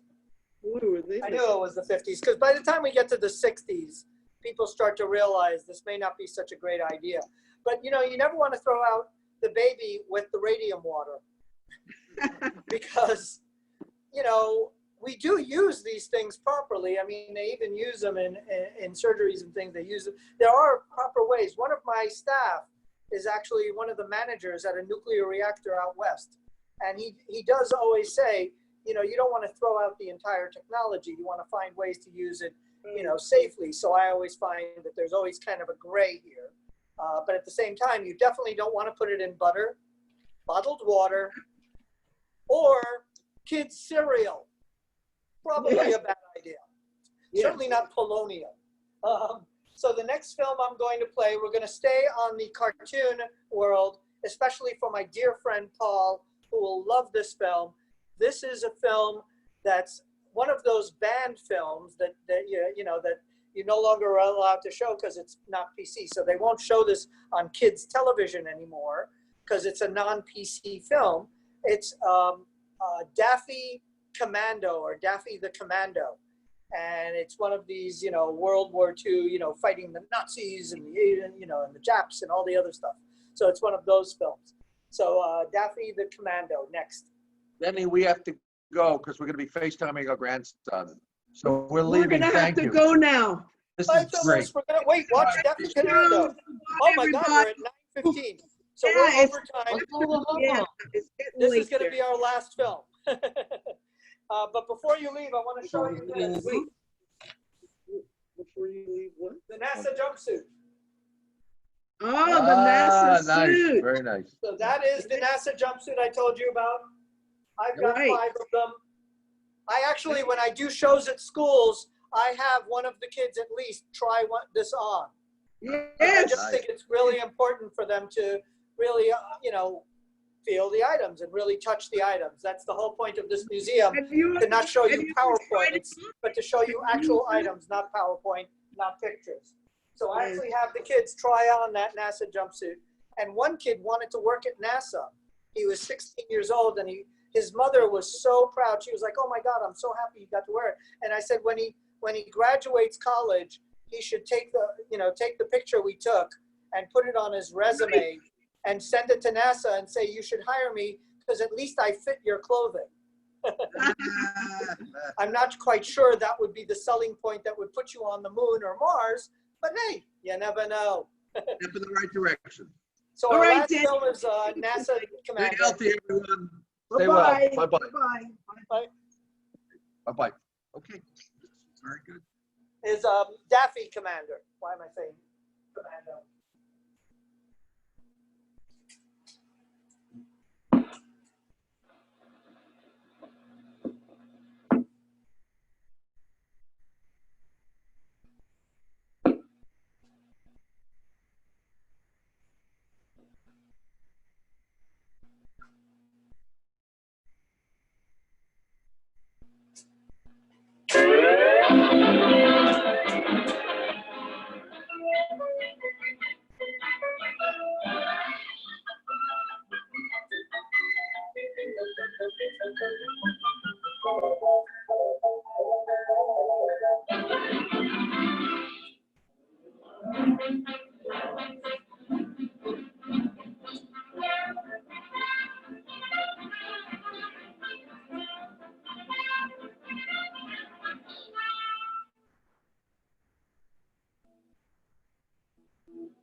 Oh, das deutsche flammende Fluten, der Kommando, der Rollung der Pläne. Oh, was dunkel hat, was das ist das Schwein. Ich möchte so meine Meinung nicht mit Motto. Die Schreie der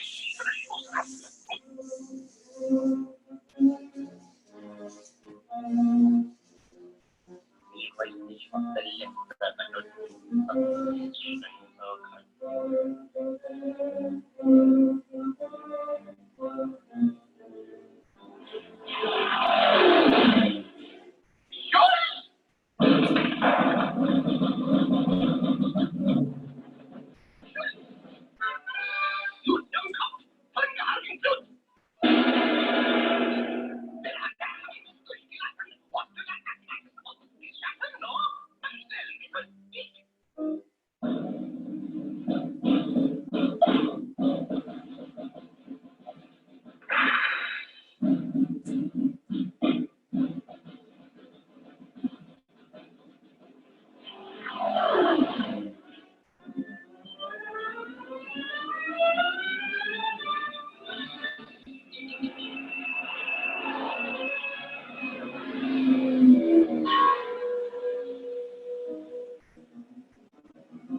It's a sign of the old world over. It's the poor what gets the blame, while the rest has all the gravy. Now I'm that of a light and shine. Put out those lights! Schultz!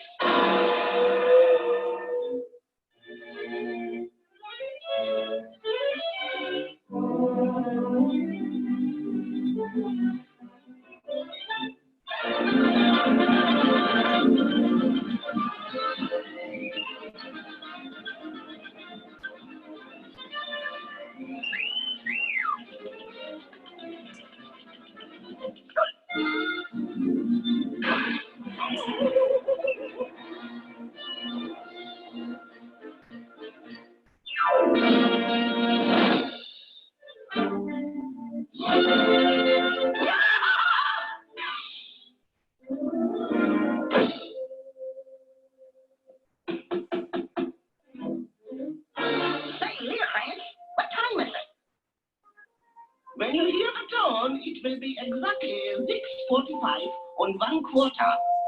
Sure?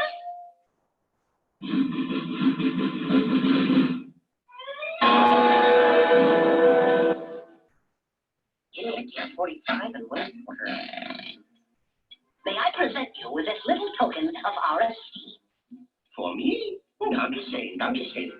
Oh, just a little going away present. Well, see you around.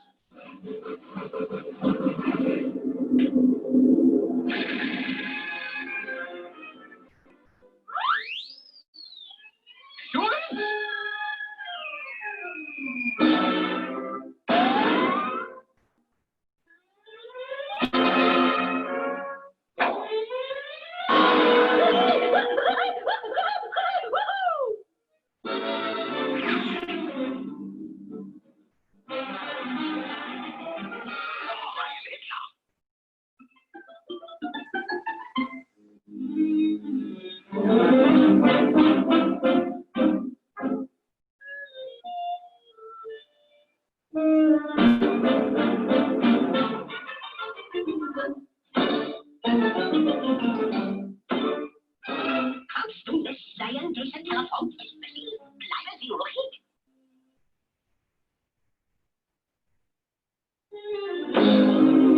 Bitte, mein Herr, haben Sie einen Pfandpfennig?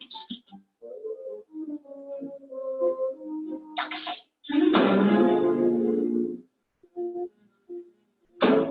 It's all yours, fun limiter.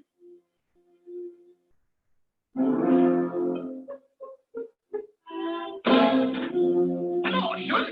I want you to... Oh, is that your mirth?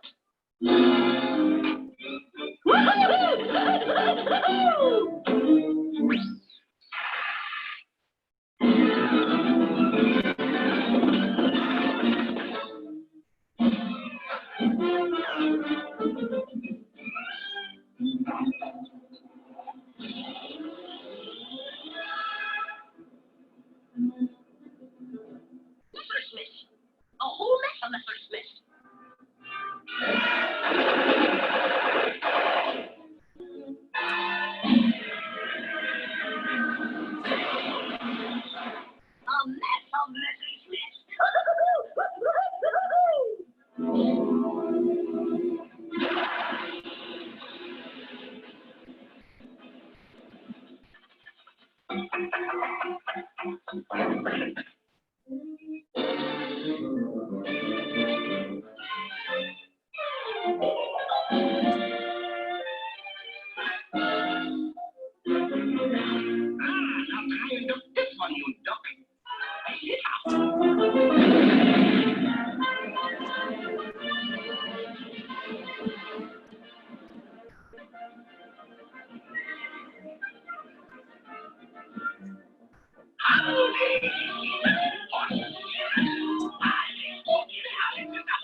That's all, folks. I mean, how could you not end on that classic line? But of course, I have another 2 items to show you before we close up. We are over time, but I'm going to show you 2 very holy grail items. First of all, one of the most important items in the entire museum. This is an actual rudder from the Enigma.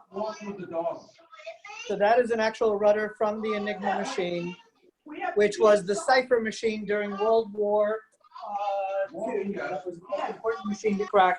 This is an American, smaller version of a cipher machine.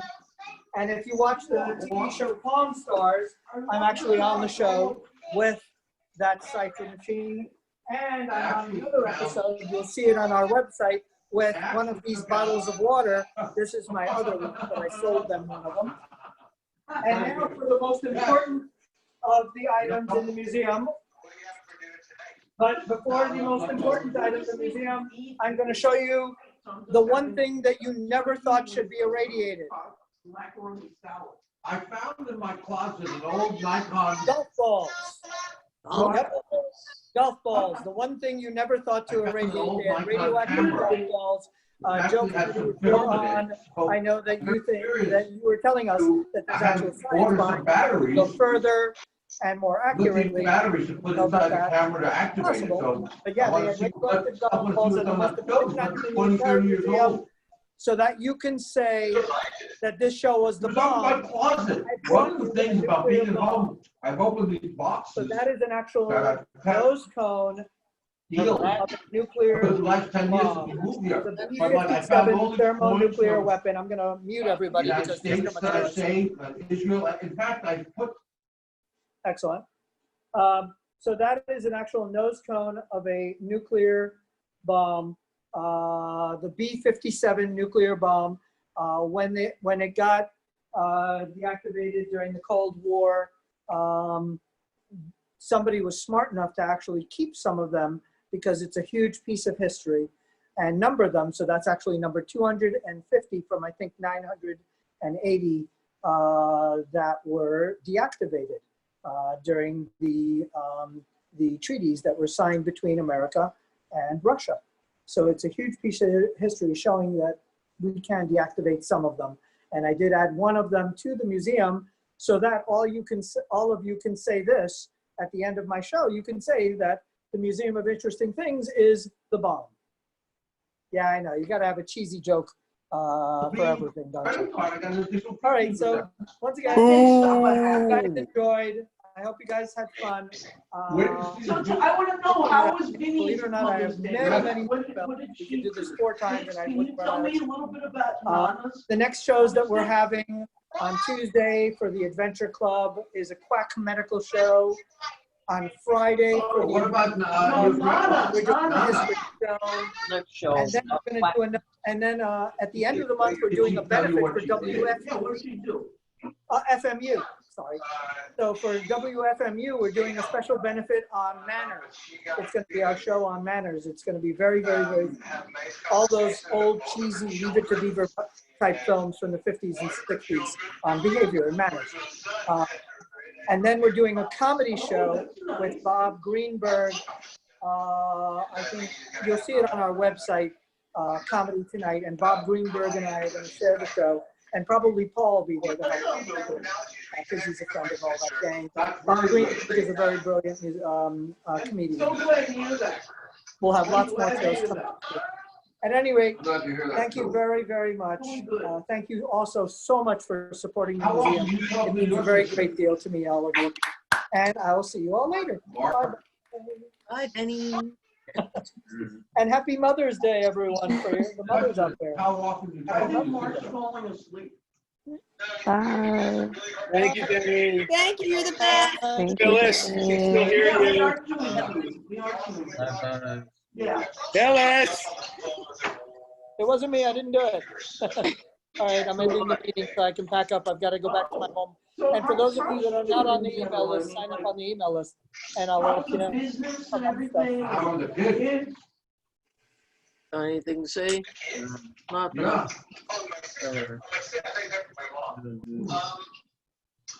My sister probably every couple of weeks. We communicating with Marco Polo days.